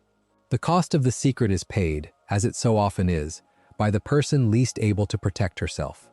Lisa, who has made a planet costume for a school pageant and desperately needs her mother's attention and help, gets neglected, left to fend for herself, frightened, because Marge is at the casino chasing the next pull of the lever. The image of Lisa alone and scared while her mother's secret runs the household unseen is one of the series' more uncomfortable moments, precisely because it is so ordinary. This is not a supervillain's concealment. It is the kind that happens in real houses. The episode surrounds that sad little secret with some of the series' broadest comedy, and the contrast is deliberate. Homer, put behind a blackjack table, turns out to have an idiot savant streak, dealing with a blank-faced Rain Man competence that has nothing to do with skill and everything to do with luck. And Burns, once his casino is open, curdles into a full Howard Hughes recluse, growing his fingernails long, designing a giant germ-proof flying machine, fashioning tissue boxes into shoes, terrified of the world, and retreating ever deeper into the fortress of his own wealth. All of that is loud and cartoonish, and it is there, I think, precisely to make Marge's thread feel quieter by comparison, to let her compulsion play out in the hush underneath the noise. While the men around her chase spectacle, she is standing at a machine she cannot walk away from, and a small girl in a homemade planet costume is somewhere on the edge of the frame, waiting, and the episode never once lets you forget which of those images is the one that actually hurts. And there is a second thread of hiding running alongside it, because Homer, panicking at one point in the casino, has his behavior caught on the security cameras, that ever-present apparatus of surveillance that watches everyone but is itself a kind of hidden eye. The casino sees all, records all, and conceals its own workings, the way Burns hides himself deeper and deeper inside the building as the episode goes on. But it is Marge's secret that gives the story its weight. The gambling cover-up is the series being unusually gentle and unusually serious at the same time, refusing to make Marge a villain, treating her addiction as a genuine illness she is ashamed of and therefore hides, and locating the harm not in some dramatic blow-up, but in a little girl standing alone in a planet costume, waiting for a mother who does not come. The concealment here is the silence of shame, the way an addiction survives by being kept secret, and the way the people who love the addict absorb the damage without ever quite being told what is happening. Some cover-ups are run by institutions built specifically to lie to children, and Krusty the Clown, who we have already caught faking his own death, ran one of those too. It is the 4th season premiere, Camp Krusty, aired September 24, 1992, and it is a small masterpiece of the gap between advertising and reality. Bart and Lisa, along with what feels like every child in Springfield, are shipped off to Camp Krusty, a summer camp licensed under the beloved clown's name, promised, in the glossy brochure, a paradise. Krusty himself in attendance. Wholesome fun, good food, the best summer of their lives. The brochure is the cover-up. Every promise in it is a lie. What the kids actually find when they arrive is a grim little labor camp. Krusty is nowhere to be seen. The place is run by a trio of thuggish, bullying counselors and overseen by a man named Mr. Black, who treats the whole operation as a for-profit racket to be squeezed for every dollar. The food is not food. It is described as a kind of imitation gruel, a knockoff of actual gruel, which is already the cheapest food imaginable. The children are put to work in what amounts to a sweatshop, manufacturing goods, wallets among them, for export, actual child labor dressed up as summer activities. Their letters home, the ones where they beg their parents to come get them, are withheld, intercepted, so the concealment can continue and the parents never learn what they have paid for. And all the while Mr. Black lives well off the misery, at one point raising a toast, simply, to evil. The cover-up collapses when Bart, pushed past his limit, leads the children in an outright revolt, an uprising against their captors, and it is only then, once the camp has descended into open rebellion, that Krusty himself finally shows up, claiming total ignorance, insisting he had no idea his name was being used to run a hellhole, which may even be true, because that is how licensing works. The celebrity lends the name and never checks what is done with it. What I find sharp about this episode is that it is a cover-up with no single villain hiding a single secret. It is a systemic lie, the ordinary everyday deception of marketing, a brochure that promises one thing and delivers its opposite, and it works for as long as it does because the victims are children whose complaints can be intercepted and whose parents trust the brand on the pamphlet. Camp Krusty is about the specific vulnerability of being young and powerless inside an institution that has every incentive to lie about itself and every means to suppress the evidence. The kids are not fooled for a second once they arrive. They know exactly how bad it is. But knowing is not the same as being believed, and the lie survives on the gap between what the children experience and what the adults on the outside are allowed to hear. It takes a full rebellion to close that gap, and even then the man whose name was on the door walks away clean. The contrast between the brochure and the reality is drawn so sharply that it becomes a kind of thesis about advertising itself. In the pamphlet, Camp Krusty is sunlit and generous, a place of archery and swimming and the personal attention of a beloved star. On the ground, it is barbed wire and forced labor, and a diet of thin, joyless gruel, presided over by a man who at one point lifts a glass and toasts, without irony, to evil. The children write desperate letters home, and those letters are simply confiscated, which is the purest expression of the whole scheme, a lie protected not by cleverness, but by cutting the wires between the people who know the truth and the people who could act on it. When Bart finally leads the uprising and the camp goes up in flames, Krusty swoops in claiming ignorance and, in a burst of guilty generosity, hauls the whole miserable lot of them off to what he promises is the happiest place on Earth, which turns out to be Tijuana. It is a perfect Krusty apology, expensive, chaotic, and entirely beside the point, because the machine that failed the children was never really his concern in the first place. He only rented it his face. If Camp Krusty is about an institution lying to children, the next one is about the media manufacturing a lie about an innocent man, and it might be the sharpest thing the series ever did about the machinery of public scandal. It is Homer Badman, from the 6th season, aired November 27, 1994, and it is worth lingering on because it inverts the usual cover-up. Normally, a concealment hides a true bad thing. This one manufactures a false bad thing and then refuses to let the truth cover it back up. Here is what actually happens. Homer and Marge hire a babysitter, a college student named Ashley Grant, and at a candy convention, Homer becomes obsessed with acquiring a rare and precious sweet, a gummy Venus de Milo, a gummy candy shaped like the famous statue.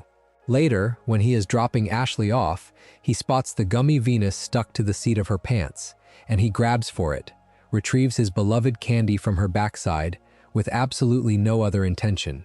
Ashley, feeling a hand grab at her rear and not seeing the candy, interprets it as a sexual assault. And from that genuine misunderstanding, an entire false reality is constructed around Homer. The manufacture comes from the media. A trashy tabloid television program called Rock Bottom gets hold of the story and interviews Homer, and then it edits the interview. This is the sequence people remember, and it is savage. They take Homer's words and cut them, splice them, rearrange them, so that innocent statements become damning confessions, so that a man saying he did nothing wrong is edited into a man leering and admitting guilt. The episode even mocks the format directly, with a blistering gag where Rock Bottom runs a fast-scrolling list of on-screen corrections, an absurd flood of retractions and admissions of fabrication zipping by too fast to read, a perfect satire of a media outlet technically acknowledging its lies while ensuring nobody can actually process the acknowledgement. Homer's life is destroyed. Protesters surround his house. He becomes, overnight, a monster in the public eye, guilty of something he never did, and there is no way to fight it, because the lie has the full weight of television behind it, and the truth has only Homer's word. What finally clears him is another piece of surveillance, and this is a lovely irony given how often the series treats hidden cameras as sinister. Groundskeeper Willie, it turns out, had been secretly filming, for his own strange reasons, and his tape captures the actual moment, showing plainly that Homer reached for the candy and nothing else. The truth was recorded all along. It just needed someone to produce it. And Homer is exonerated, and the mob disperses, and the media moves on to its next target without a shred of remorse. Homer Badman is the series staring straight at how public reputation actually gets destroyed, not through some conspiracy in a back room, but through the ordinary, profitable operations of a media that finds a villain more entertaining than a nuance. The cover-up here is not hiding a crime. It is hiding the absence of one, burying a boring truth under a thrilling lie because the lie sells better. And the reason it feels so modern, so uncomfortably relevant decades later, is that the machinery it satirizes only got faster and louder in the years since. Homer got his exonerating tape. The episode is, in its way, asking what happens to all the people who do not. The details of how the machine chews Homer up are what give it teeth. Once Rock Bottom has its footage, the story metastasizes at a speed that feels prophetic now and felt exaggerated then, spawning a made-for-television movie in which a square-jawed dramatic actor plays a grotesque, leering version of Homer, protesters camped permanently on the lawn chanting for his blood, and a talk show circuit happy to convict him nightly for ratings. Homer is not merely accused, he is processed, turned into content, flattened into a villain, because a villain performs better than a bewildered dad who grabbed a piece of candy. The corrections crawl is the moment the episode tips its hand about how well it understands all this. A torrent of retractions admitting the program invented quotes, faked footage, and misled its audience, all of it scrolling by far too fast to read, an apology engineered to be impossible to actually receive. And the fact that Homer's salvation arrives on a grainy tape shot by a hidden camera, the very technology the story treats as creepy everywhere else, is the sly final irony. The same lens that can destroy you is the only thing that can save you, depending entirely on who is holding it and what they decide to do with what they caught. Now for a cover-up the whole town participates in by simply agreeing not to mention it. It is Bart After Dark from the 8th season, aired November 24, 1996, and its secret is a building. On the edge of Springfield, there sits a place called La Maison Derrière, a burlesque house, an establishment of dancing and adult entertainment that the respectable citizens pretend does not exist. Bart, after breaking a gargoyle on the property, is made to work off the debt at the house, and so he ends up on the inside of the town's shared blind spot, running errands for the proprietress, a glamorous woman named Belle, learning the workings of the place everyone officially ignores. When Marge finds out where Bart has been spending his time, she is scandalized, and she does what Springfield mobs do. She rallies the respectable townsfolk to march on La Maison Derrière and tear it down, to finally erase the shameful thing at the edge of town. And this is where the cover-up reveals its real shape, because Homer, of all people, stops the mob with a song. In a big musical number, he sings about the house, and the number becomes a confession, because as he sings, one respectable citizen after another is revealed to be a secret patron of the very establishment they came to destroy. The song, which celebrates the way the house puts a certain spring into Springfield, exposes that half the pillars of the community, the men leading the charge to demolish it, have been smoothly frequenting it all along. The concealment was never that the house was hidden, everyone knew it was there.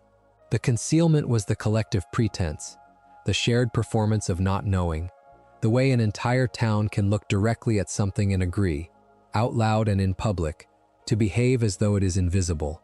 I think this is one of the series' slyest ideas about how communities actually handle the things they disapprove of. They do not eliminate them. They partition them, physically to the edge of town and psychologically to the edge of conversation, so the thing can exist and be used while never being acknowledged. And the hypocrisy is not a bug in that arrangement. It is the entire mechanism, because the loudest defenders of respectability are so often the quietest customers of the thing they denounce. Bart After Dark is a cover-up story where the secret is public knowledge and the concealment is purely social, a matter of manners, a mutual agreement to keep up appearances.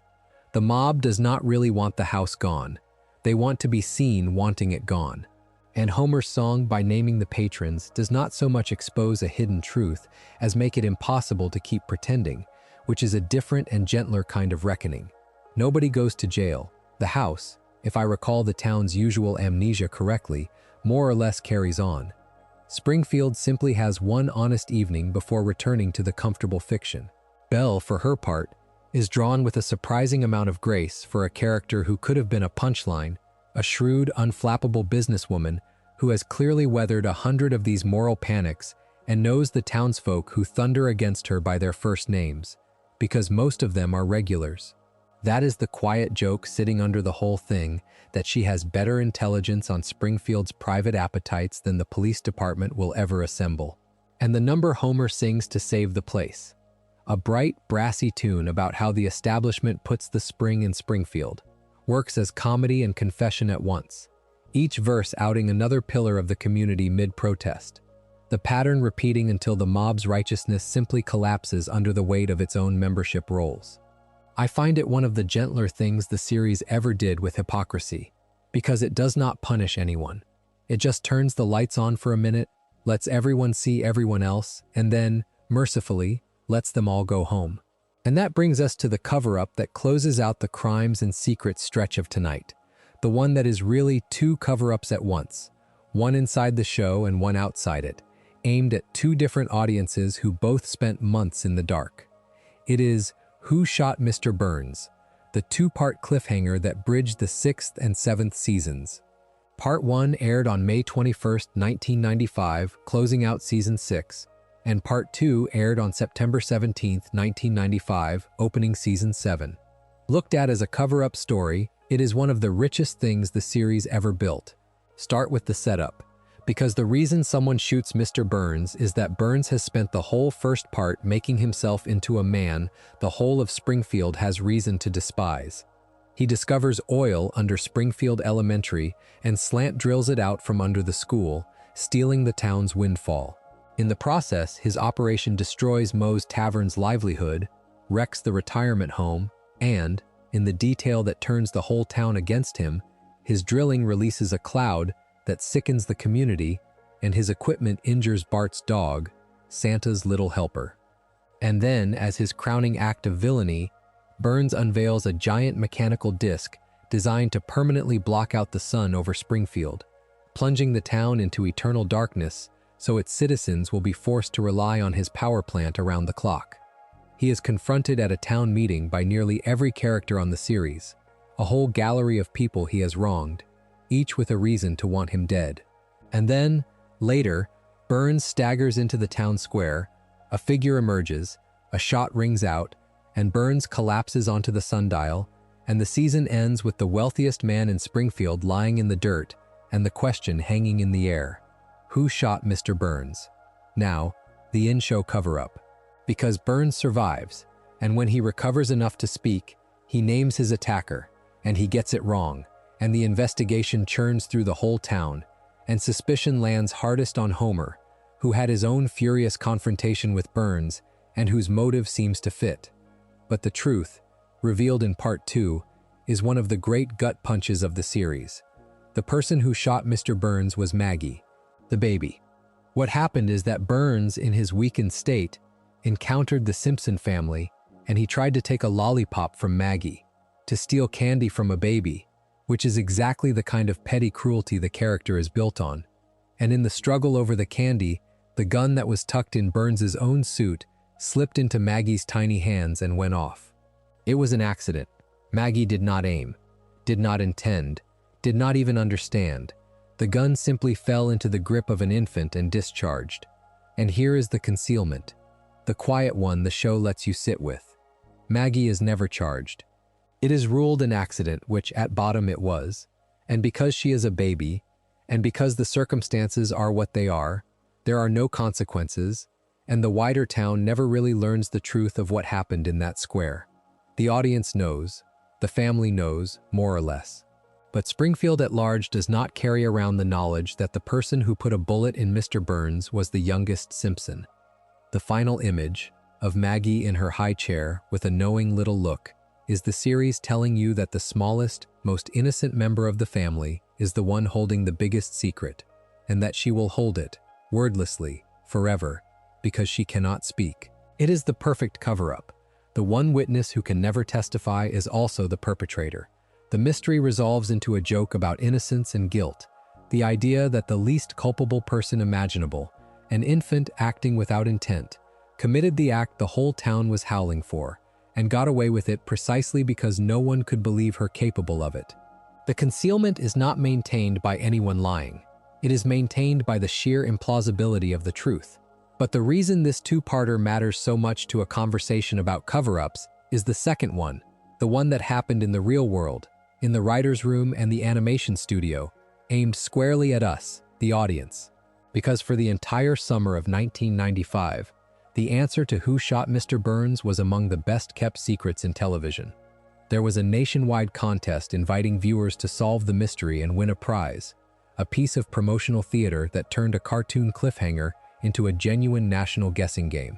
And to protect the answer, to make sure it could not leak, the production did something remarkable. Showrunner David Merkin had multiple fake endings animated, alternate resolutions in which different characters were revealed as the shooter, complete sequences produced purely as decoys, so that if any footage leaked, it would point to the wrong answer. The concealment was so thorough that people working adjacent to the show could not be sure which ending was real. It was engineered, deliberate, and total.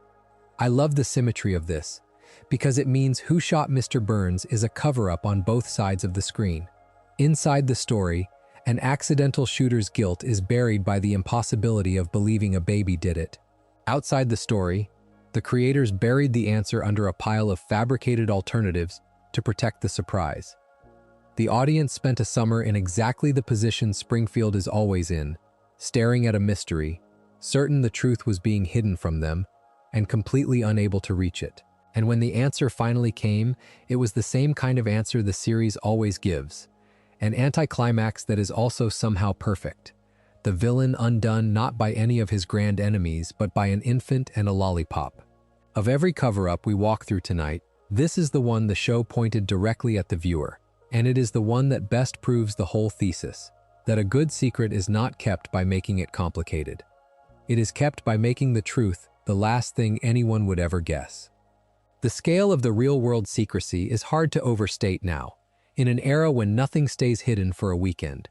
Over that summer, Fox turned the mystery into a genuine event, running a contest that invited viewers to call in and name the shooter, with the prize being animated into an episode of the show yourself. Between the two parts, the production even aired a clip special that showed several of the decoy resolutions, alternate scenes in which one character after another was staged as the culprit, so that anyone trying to reverse engineer the answer from leaked footage would be chasing ghosts. The cleverest of the fakes pointed the finger squarely at Smithers, and it was seated cleverly, because when the wounded Burns collapses, he falls across a sundial, and his splayed limbs seem to indicate the letters W and S, Waylon Smithers' own initials, a false clue baked right into the imagery. Millions of people spent months certain they had cracked it, and, as far as the record shows, not a single contest entrant landed on the real answer, because the real answer was a baby, and who suspects a baby? So far, everything tonight has been a cover-up inside the series, a lie told by a character or an institution in Springfield. But some of the strangest concealments in the history of The Simpsons happened in the real world, off the screen, in the production itself, and they are worth ending on, because they show you that the series' relationship with secrets was never just a subject it wrote about. It was something it lived. The first is a genuine identity cover-up, deliberate and contractual, hiding a global superstar in plain sight inside one of the show's most famous early episodes. It is Stark Raving Dad, the third season premiere, aired September 19, 1991. In it, Homer, through a laundry mix-up involving a pink shirt, is mistakenly deemed unstable and committed to a mental institution, where he meets a fellow patient, a large white man who is utterly convinced that he is Michael Jackson.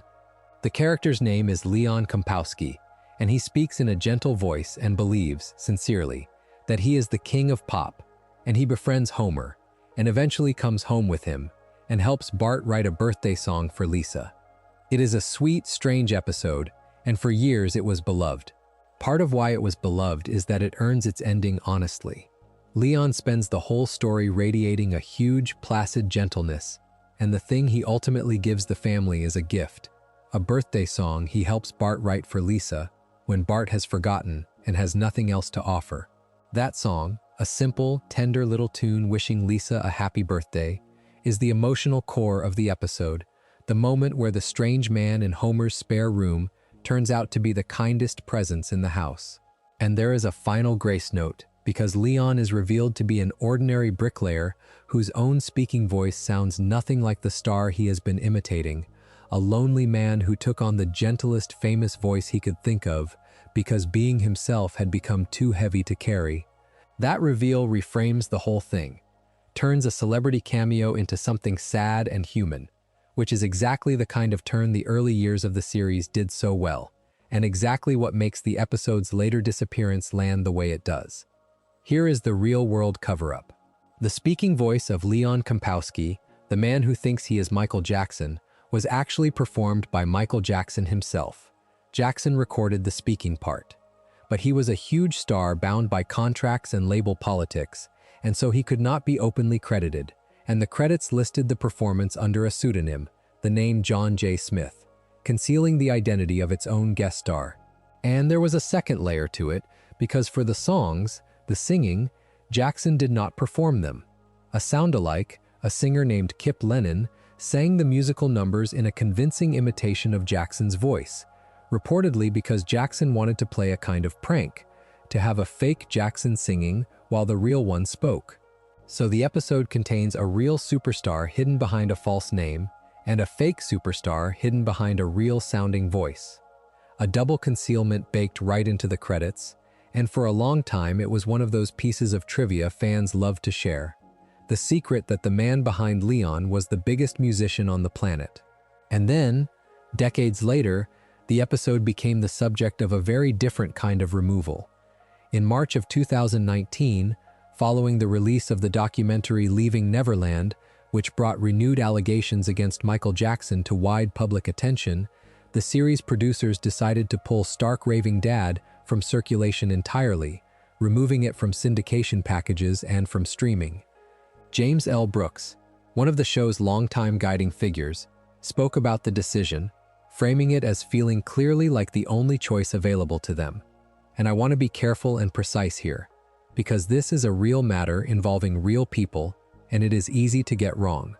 Michael Jackson was tried on criminal charges in 2005 and was acquitted, found not guilty. The 2019 decision to pull the episode was driven by the renewed allegations surfaced in that documentary and the discomfort of continuing to feature his voice, not by any legal finding that the earlier accusations had been proven. The matter remains contested and unresolved in the public conversation, and it is not my place, or the show's, to declare it settled in any direction. What I can tell you plainly is the fact of it. An episode that once proudly hid a superstar's identity as a fun secret is now itself hidden, largely unavailable through official channels. An episode you effectively cannot watch on the platforms where the rest of the series lives. There is a strange, sad symmetry in that, and it is the reason this belongs in tonight's collection. Stark Raving Dad began its life as a cover-up that was a delight, a secret the fans were in on and loved, the wink of a pseudonym hiding a friendly giant of pop music. And it ended as a concealment of a heavier kind, an episode discreetly withdrawn, a piece of the show's own history that its makers decided the world should stop seeing. The hiding did not go away over the years. It just changed character completely, from a playful secret you were meant to eventually discover into a removal meant to keep something out of view. It is the clearest example of how the meaning of hiding something can invert entirely depending on why it is being hidden. The same episode, the same voice, hidden twice, for opposite reasons, decades apart. The show has one other famously vanished episode, and its disappearance was not about a person at all, but about a place, and a tragedy, and the way an entire culture can softly decide to stop showing something.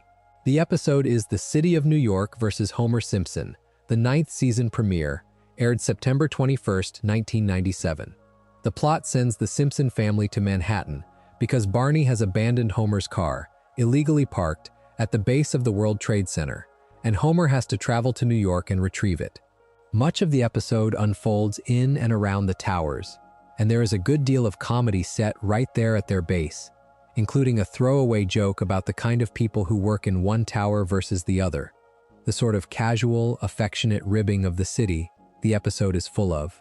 Then came September 11, 2001, and in the aftermath, an episode built around comedy at the foot of the World Trade Center became, overnight, impossible to air the way it had been airing. Many stations and syndication packages simply pulled it from rotation. It was not a conspiracy, and it was not a secret buried by anyone with something to hide. It was a collective, quiet act of caution and sensitivity, a whole media landscape deciding, without any central order, that this particular half-hour of television should rest for a while. And it did rest, for years, largely absent from screens, before it gradually returned to circulation, sometimes with certain references to the towers trimmed or edited, sometimes intact, as time softened the rawness and the episode found its way back into the rotation. I want to be honest about the category this belongs to, because it would be easy to lump it in with the darker cover-ups of the night, and it does not really belong there. Nobody was hiding a crime. Nobody was protecting a fortune or a stolen identity. This was the opposite of a self-serving concealment. It was an act of grief, essentially, a way of not rubbing salt into a wound while the wound was fresh. But it belongs in a collection about things the series stopped showing you, because that is exactly what it is. An episode the world, for a time, gently agreed to look away from. And there is something moving in the fact that it came back, that the culture eventually decided it could look again, that the towers standing in the background of a Simpsons episode could once more be a place where the family got lost and Homer complained and the city was affectionately mocked. The episode's temporary disappearance and its slow return are, in their own way, a small record of how a society processes something too painful to laugh near, and then, slowly, learns to live alongside the memory of it again. What strikes me, holding these two vanished episodes side by side, is how different the silences are. One was pulled because of what its guest star was later accused of, a removal wrapped in unresolved allegations and genuine moral discomfort, the kind of hiding that argues with itself. The other was set aside out of pure tenderness, because a skyline that used to be a backdrop for a lost car and a grumbling dad had become, overnight, a wound. Neither is a cover-up in the villainous sense that runs through the rest of tonight.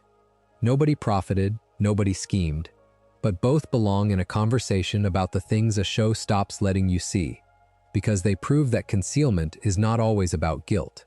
Sometimes a culture just decides, together and without a memo, that a particular half-hour should rest for a while, and the fact that one of those episodes came back and the other has not tells you something about which wounds close and which ones we are still, honestly, unsure how to touch. Now, before we get to the biggest cover-up of all, the one the show has been running under the surface for its entire existence, I want to spend a little time on the people who make all these secrets possible, because a cover-up is never really a solo act. Behind almost every hidden thing in Springfield stands someone whose whole job is to keep it hidden, and the purest example, the patron saint of covering for a powerful man, is Waylon Smithers. Think about how many of tonight's stories secretly depend on him. When Mr. Burns glows in the woods, luminous and disoriented from his life extension treatments, it is Smithers walking him through the trees, managing the sighting, guiding his employer's radioactive body around the edges of town so the truth of what the plant has done to Burns never quite comes into focus. When the plant racks up its endless violations, it is Smithers who handles the details, who knows exactly how bad it is and says nothing, who runs the daily machinery of concealment that lets Burns stay wealthy and the plant stay open. Smithers is the man who knows where all the bodies are buried, metaphorically speaking, and who has devoted his entire life to making sure nobody else ever finds out. What makes Smithers such a rich figure, and in truth one of the show's most poignant characters, is that his loyalty is not really corruption in the ordinary sense. He does not cover for Burns to enrich himself. He barely benefits at all. He covers for Burns out of a devotion so complete, so bound up with love, that it overrides every other consideration, including his own dignity and his own moral sense. He is in love with a cruel old man, more or less openly by the later years, and he expresses that love almost entirely through service, through the endless, invisible labor of protecting Burns from consequences. That is a tragic engine for a cover-up.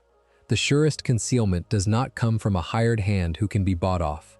It comes from someone who believes in the person they are protecting, who has folded their own identity into the powerful figure so thoroughly that exposing him would mean exposing themselves as complicit, as wasted, as a life spent guarding a man who did not deserve it. I find Smithers moving precisely because the cost of what he does is right there on screen.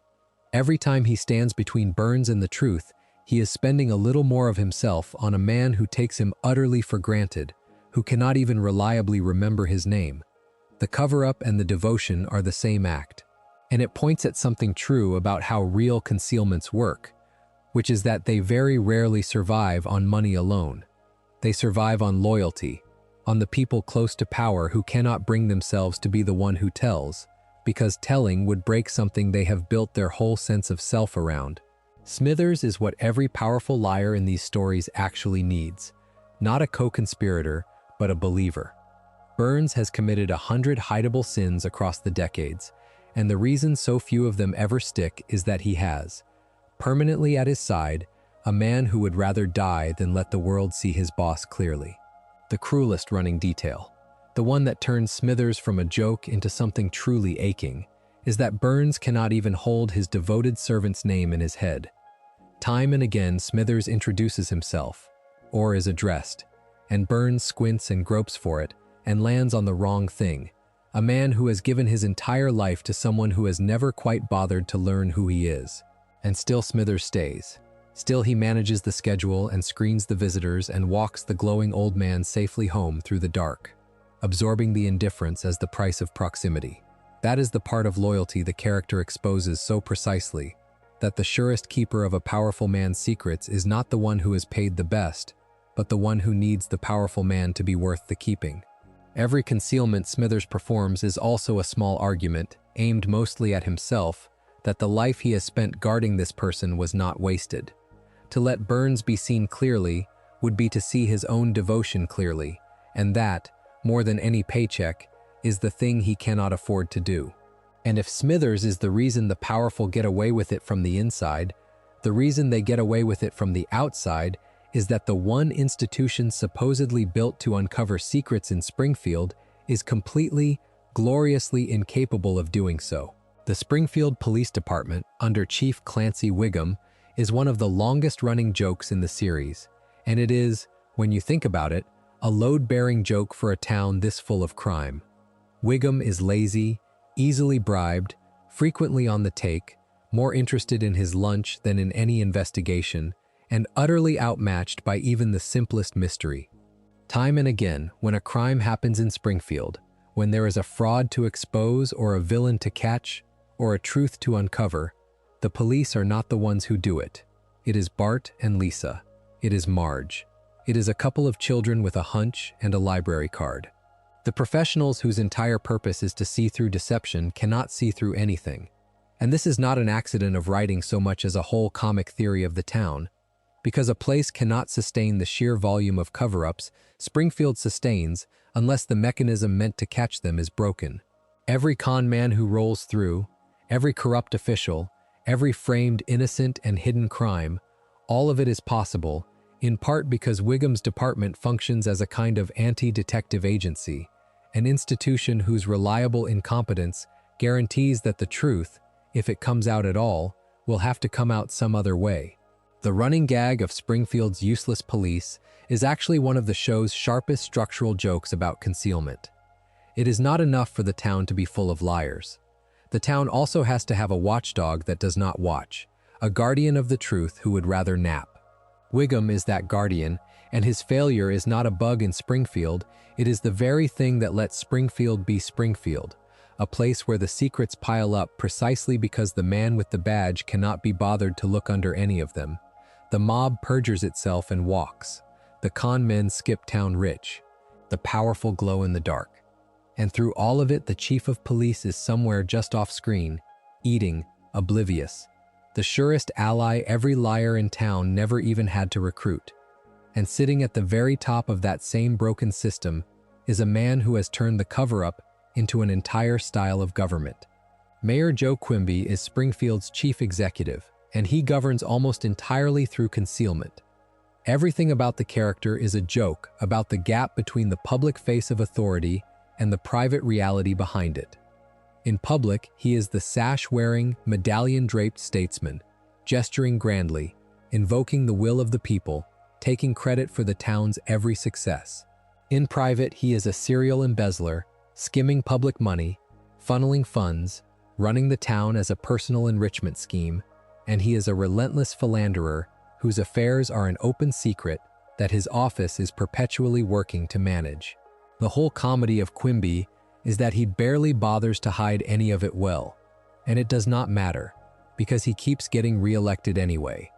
That is the sharp point underneath the joke, and it is a truly cynical one. Quimby's cover-ups are not really about keeping the town from knowing. The town more or less knows. Everyone understands that the mayor is corrupt, that the money goes astray, that the speeches are hollow. His concealment is a formality, a ritual, a set of motions everyone agrees to go through so the machinery of the town can keep running without anyone having to act on what they already understand. When a scandal threatens to become too loud to ignore, Quimby does what he always does. He deflects, he blames, he stages a photo opportunity, he rides it out, and the town lets him, because throwing him out would require caring more than the town can be bothered to care. Quimby is the political version of the plant, an institution whose corruption is permanent and openly suspected and never actually fixed, held in place by a shared exhaustion, by the sense that all mayors are like this, and swapping one liar for another is not worth the trouble. The cover-up, at the level of the mayor's office, is not a wall between the truth and the people. It is a polite fiction the people have agreed to accept in exchange for not having to do anything about it. I keep coming back to that idea tonight because it is the thread running under so much of Springfield, from Lisa folding away the parchment to the town looking away from the mob to the citizens re-electing a mayor they know is robbing them. Over and over, the cover-up in this series is not something imposed on an unwilling public by a powerful few. It is a collaboration. The liars lie, yes, but the town leans in and helps. Because the truth would be inconvenient, or painful, or would require action nobody wants to take. Quimby is just the baldest political expression of it. A man who governs a town that has decided it would rather be lied to comfortably than governed honestly. And he will be mayor for as long as the series runs, because in the logic of Springfield, a liar you have gotten used to is easier than a truth you would have to reckon with. Everything about the way Quimby is drawn tells you he expects to be forgiven, or rather, expects never to be seriously asked. The affected patrician accent, the sash he wears like a shield, the way he can pivot from a soaring speech about the will of the people to a whispered aside about which official to bribe without changing his expression. All of it is the body language of a man who has never once feared consequences. When his own nephew stands trial and the family name is on the line, Quimby's instinct is not justice but management, protecting the brand, and the town watches this happen and re-elects him anyway, because to be scandalized would require believing that a better mayor is available, and Springfield has long since stopped believing that. He is corruption you can set your watch by, and there is a bleak comfort in that predictability, which is exactly why he endures. A town exhausted by its own knowledge of how power works will always choose the devil whose tricks it has already memorized. Which brings us, finally, to the largest and strangest cover-up of them all, the one that is not committed by any character in Springfield, but by the people who make it, and that has been running steadily, continuously, for the entire history of the series. Because the biggest secret The Simpsons keeps is that none of it holds together. That the whole enormous edifice of its history is a contradiction papered over with charm, and that the writers have spent decades imperceptibly covering up the fact that their own universe does not make sense. The show admitted as much itself, openly, in an episode from the 11th season called Behind the Laughter, which aired on May 21, 2000. It is a parody of the music documentary format, the kind of program that chronicles the rise and fall and scandals of a famous band, and it applies that format to the Simpsons themselves, reframing the family not as real people living in Springfield, but as actors, a show business family who rose to fame playing The Simpsons and then descended into the usual tabloid mess of ego, addiction, feuds, and merchandising greed. The narrator walks us through their manufactured history, their backstage betrayals, their financial troubles, the whole machinery of a fake behind-the-scenes expose, and it is very funny, but it is also the show doing something softly radical, which is admitting, in the guise of a joke, that The Simpsons are a construction, that there is no stable reality underneath them, that the whole thing is a performance being sold to you. It is even in this episode that the show plays one of its great jokes about its own secrets. When the narrator, in passing, names the state Springfield sits in as Northern Kentucky. And people have latched onto that for years as if it were an answer. It is not. It is a gag inside a mockumentary, a fake fact inside a fake documentary about fake actors, and it is not a canonical reveal of anything. It is not telling you where Springfield is. It is making fun of the very idea that it would ever tell you, hiding a non-answer inside a joke, which is a very Simpsons way to guard a secret, by appearing to give it up in a context where nothing can be trusted. Behind the Laughter is the series pulling back the curtain, but the thing behind the curtain turns out to be another curtain, and behind that one, a wink. And that self-aware gesture, that willingness to admit its own artifice while giving nothing real away, is the perfect doorway into the actual mechanism by which the writers have covered up their own impossibility for over 30 years. Here is the impossibility, stated plainly. The characters on The Simpsons do not age. Bart has been 10 years old for over 35 years. Lisa has been 8 for that entire time. Maggie has been a baby, roughly 1 year old, since the 1980s, and she is a baby still. Homer and Marge remain a middle-aged couple, the kids remain children, and time, in Springfield, does not move forward the way it does for the rest of us. This is called the floating timeline, and it is not unique to this show. Plenty of long-running cartoons and comics use it, but no show has had to sustain it for as long, across as many episodes, and while making as many specific claims about its characters' pasts as this one. And that is where the concealment comes in, because a show cannot run for over 3 decades, telling story after story that reaches back into its characters' histories, without those histories piling up into contradiction. If Bart is always 10, then the year he was born keeps sliding forward, decade after decade, and every backstory that was ever anchored to a real date has to silently detach from that date and drift along with him. The show established, early on, in episodes like The Way We Was in the 2nd season and I Married Marge in the 3rd, that Homer and Marge fell in love and got together in the 1970s and early 80s, that they were teenagers and young adults in that era, that their romance belonged to a specific, dateable moment in American history. Those episodes were made when that math worked, when a middle-aged Homer in 1991 could plausibly have been a young man 20 years earlier. But time kept passing in the real world, while it refused to pass in Springfield, and eventually the math broke, and the writers simply rewrote it. In the 19th season, in 2008, there is an episode called That 90s Show, and it takes Homer and Marge's entire romantic history and relocates it, presenting them as a childless young couple in the 1990s. Homer in a grunge band, Marge in college, the whole texture of their youth transplanted from the disco era to the flannel era. And this flatly contradicts everything that came before. Not just the earlier romance episodes, but the wider architecture of the family's past, stretching the arithmetic of Grandpa Abe's service in the Second World War close to breaking against a Homer who was a young man in the 1990s. The old timeline and the new one cannot both be true. The writers just decided, without apology, that the new one was operative now, and moved on, and trusted that most viewers would not notice or would not mind. And once you start pulling on that thread, the contradictions are everywhere, load-bearing and cheerfully ignored.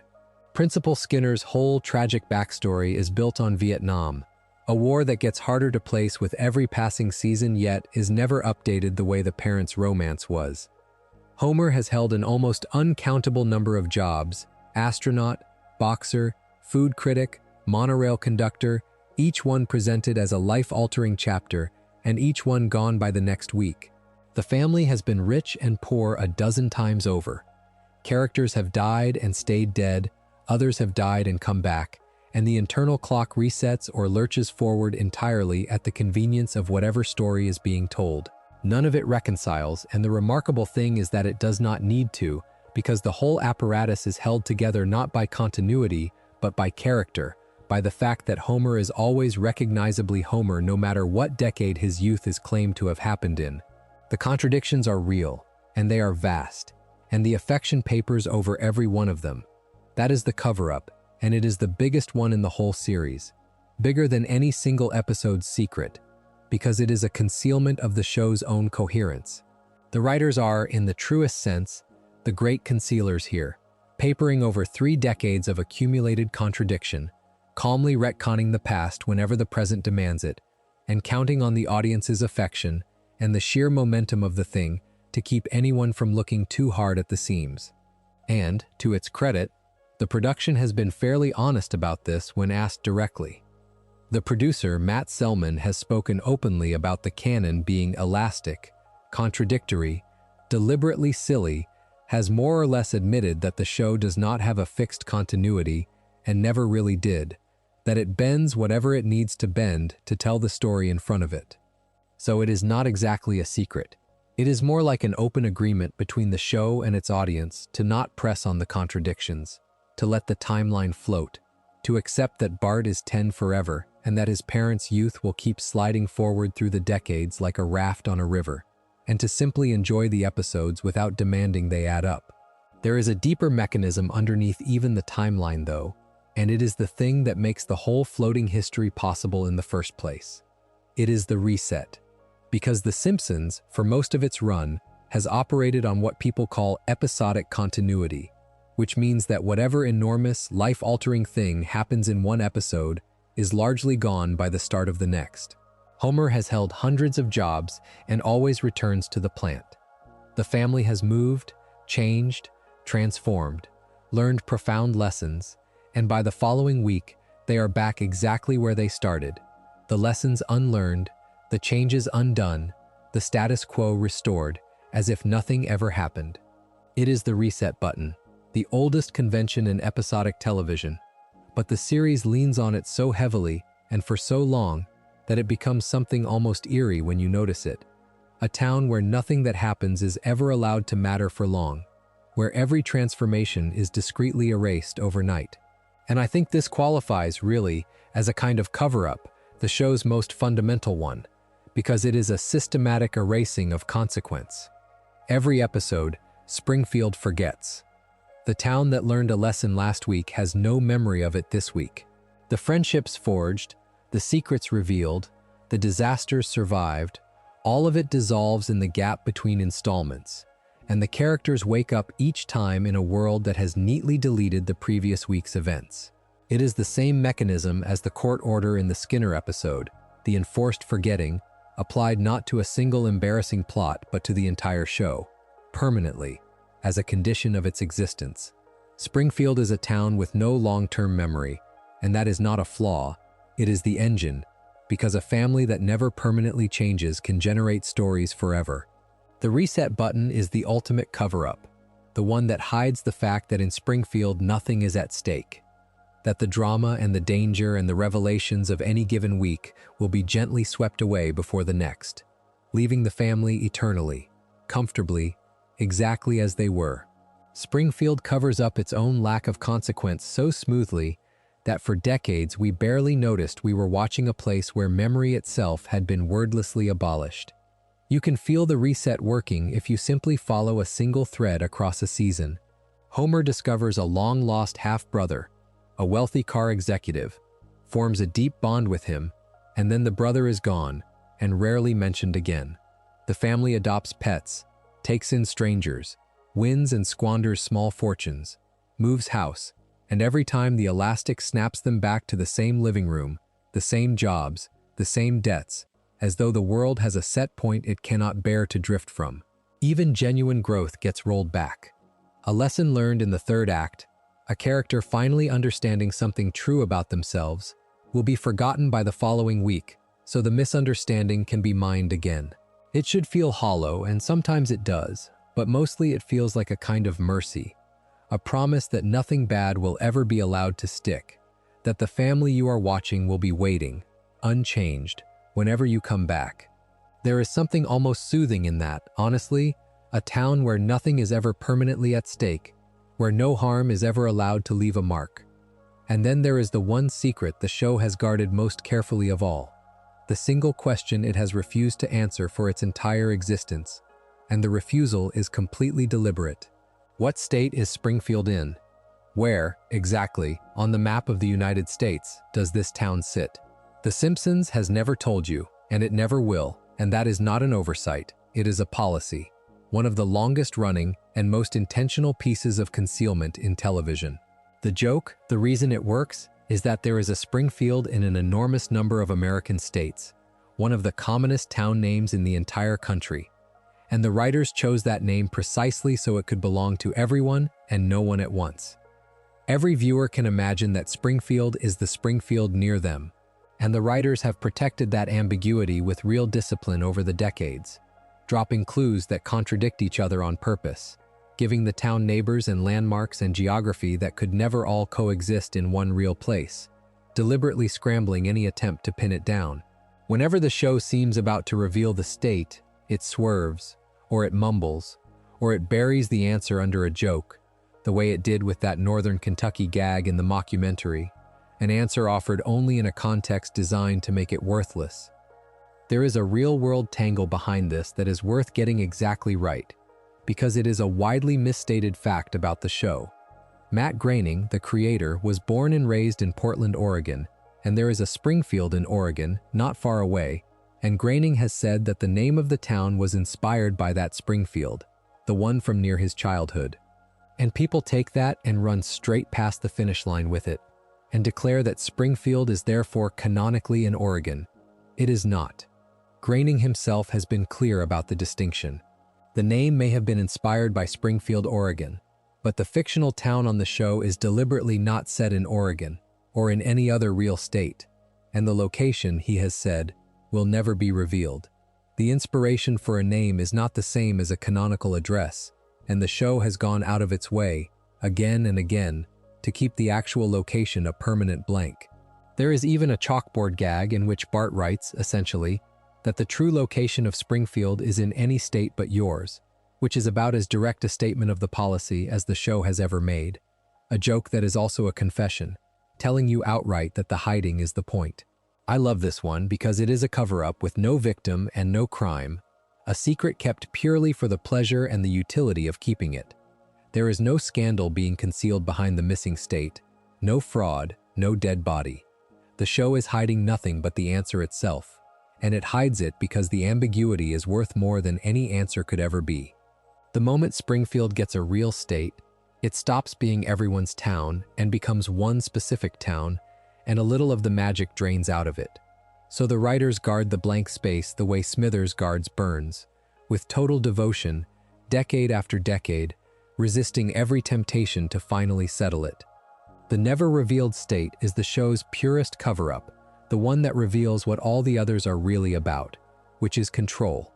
To keep a secret is to keep power over the people who want to know it, and the show has kept this particular secret so long and so gleefully that the not knowing has become one of the best-loved things about the whole series. Springfield is nowhere, which is exactly why it can be anywhere, which is exactly why it can be yours. The clues, when you gather them, are a deliberate mess, and that mess is the artwork. Over the years, the town has been placed by implication near an ocean and near mountains and near desert and near farmland, given neighboring towns with invented names like Ogdenville and North Haverbrook and Capital City that belong to no real map, handed license plates and area codes in adjacent states that cancel each other out. Try to assemble them into one coherent geography, and they refuse, on purpose, every apparent answer contradicted a season later by another. It is a jigsaw built so the pieces will never fit, and the writers have guarded that impossibility with more discipline than they have ever guarded a single fact of the family's history. Everything else about Springfield is allowed to drift and rewrite itself. Only its place on the map is protected absolutely, a blank kept blank on principle. Before we close, I want to spend a moment on the one man who refused to go along with any of it, because his story is, in a strange way, the key to everything we have talked through tonight.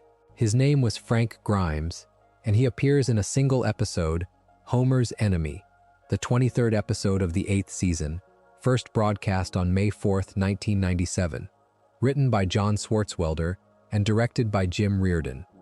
Grimes is not a con man, or a criminal, or a keeper of secrets. He is the opposite. He is the one character who arrives in Springfield and simply refuses to participate in the town's great collective agreement to pretend everything is fine.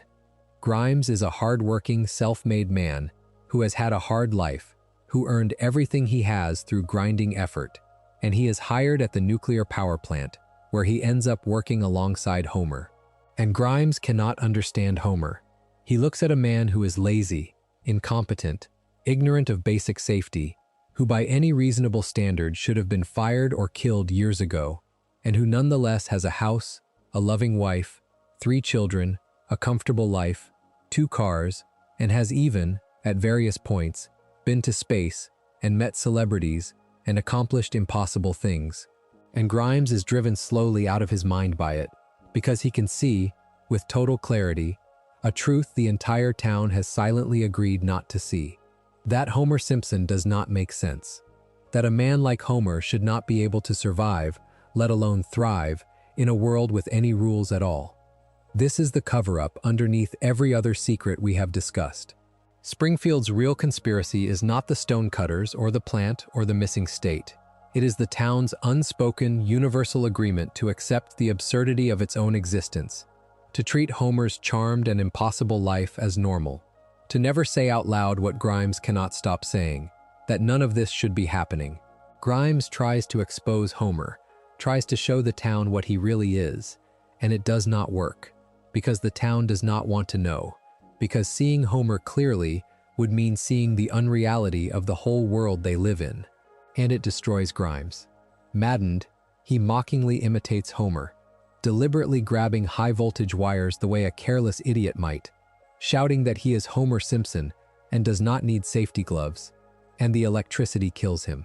The one man who insisted on the truth is electrocuted by his own demonstration of it, and at his funeral, Homer, half asleep, mutters something ridiculous, and the whole town laughs, and life goes on exactly as before. The escalation of Grimes, or Grimy, as he insists on being called in a small doomed bid for respect, is agonizing to watch, precisely because he is right about everything. He is invited to Homer's house and cannot process what he finds: a big, comfortable home, a devoted family, a wall of evidence that this incompetent man has been to outer space, has won a Grammy, has met 3 presidents, and befriended celebrities, all of it handed to a person who has never earned a thing.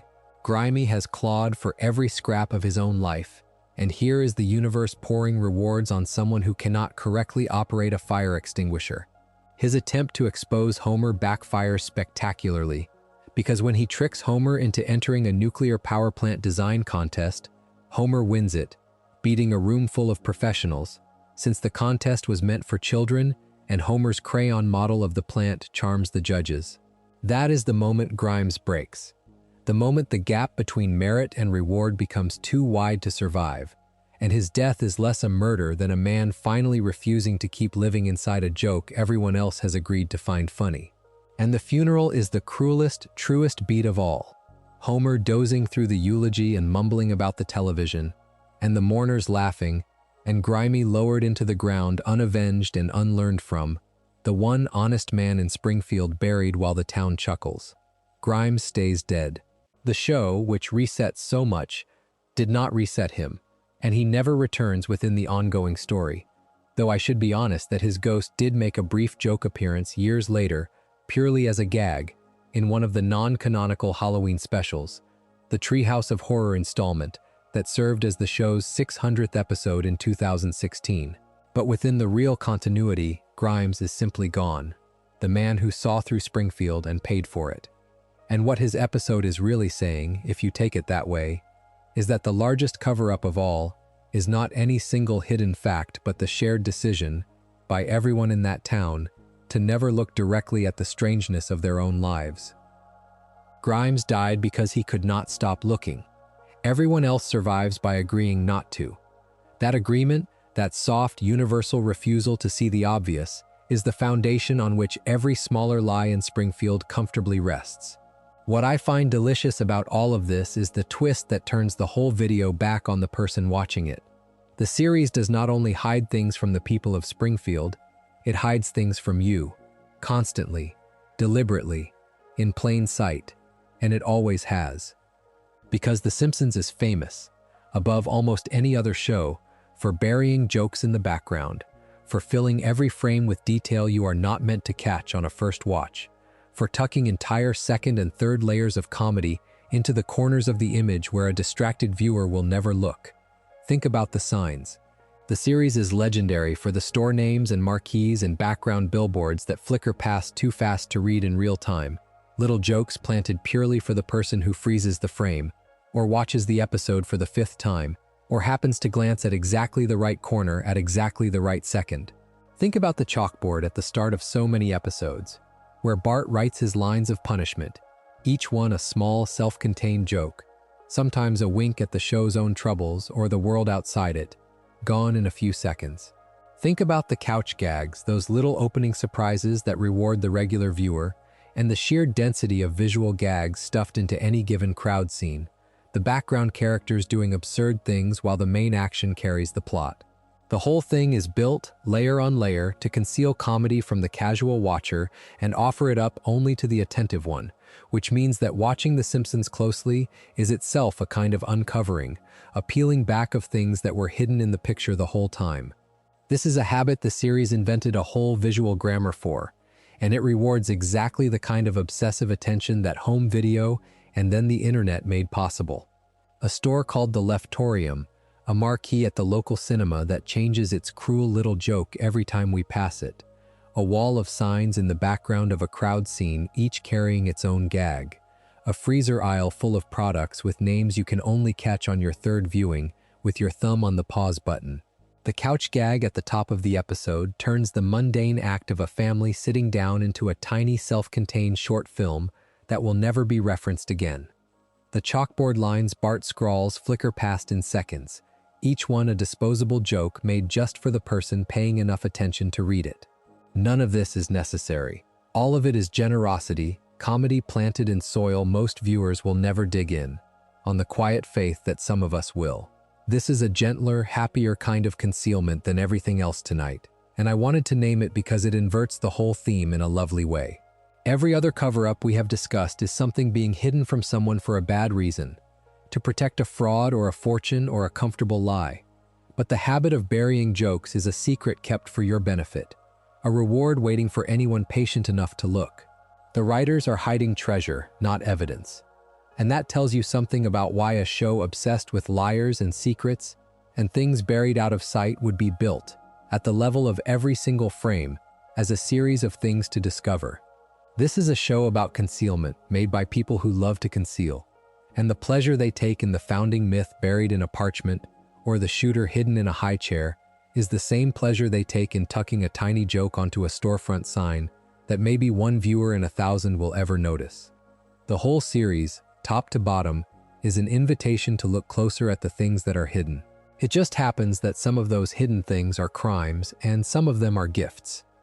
There is one more category we have to address before we close, because it is the cover-up story that is not real, the one that gets attached to this show constantly and almost never holds up, and honesty demands we handle it carefully. I mean, the whole enormous genre of The Simpsons predicted the future. You have seen the posts. A screenshot from some old episode allegedly showing an event that happened years later, presented as uncanny proof that the show somehow knew what was coming. It is one of the internet's favorite things to pin on the series, and it is, in the great majority of cases, a concealment of a different kind, a concealment of how the images were actually made, because a huge number of these supposed predictions are fabricated. I want to be really clear and careful about this, because it matters. Many of the widely shared Simpsons predictions are doctored screenshots, images altered after the fact to insert a detail the episode never contained, then passed around as if they aired that way. Others are real frames from real episodes that have simply been stripped of their context and reinterpreted, a vague background gag from decades ago pointed at some recent event and declared prophetic, when the original moment showed nothing of the kind. The writers made an enormous number of jokes about politics and technology and the future over more than 30 years, and if you make enough guesses about the world, a few of them will resemble things that later happen, purely by the mathematics of it. That resemblance is not prophecy. It is the survivor bias of a very long-running satirical show being combed, endlessly, by people looking for hits and ignoring the thousands of misses. And there is a reason the myth is so sticky, so much more appealing than the dull truth of coincidence and doctored pixels. It flatters everyone involved. It flatters the show, casting decades of ordinary jokes as secret prophecy. It flatters the sharer, who gets to be the clever one who spotted the pattern. And it flatters the audience, because a world in which a cartoon can see the future is, oddly, a more comforting world than one in which things simply happen at random, unforeseen and unforeseeable. That is the same hunger every cover-up we have walked through tonight feeds on, the preference for the tidy story over the messy fact. Only here there is no single liar to blame, no Burns, no Quimby, no Hurlbut folding a parchment away. There is only a crowd, each member passing along an image they never checked, because checking it might spoil something they would rather keep believing. It is a cover-up with no center, and that, I think, makes it the most modern one of all. And some of the specific viral claims are simply provably false, which is worth stating plainly so nobody carries them out of this video believing them. There have been widely circulated claims that the show predicted the exact outcome of a recent World Cup, including a supposed final and a named winner, and when you check them against what actually happened on the field, they do not match. There have been claims that the show accurately predicted a female president of the United States, when in fact, the famous image of Lisa Simpson as president comes from a speculative future episode and remains exactly that, a fictional what-if rather than a documented forecast. When you see these things presented as confirmed predictions, the responsible thing, the true thing, is to treat them as unverified until someone can show you the exact episode, the exact air date, and what actually appeared on screen, because the internet is full of confident images that fall apart the moment you check them against the real broadcast. So I am not going to hand you a list of amazing things the show foresaw, because that would be the opposite of what this channel is about. What I will say is that the future phenomenon is itself the most modern cover-up in the whole Simpsons story, a concealment with no author and a million accomplices, a myth assembled out of altered pictures and wishful pattern matching and shared so many times that the fabrication becomes indistinguishable from memory. It is, in a way, the perfect coda to everything else tonight, because it is Springfield's great theme escaped from the screen and loose in the real world. A comfortable story, easier to believe than the truth, spreading because people want it to be true, guarded not by any conspirator, but by the collective unwillingness to check. The town that decided to keep its founding myth would understand it completely. So that is where we will leave it tonight, at the edge of that thought, with the lights low and the town quiet.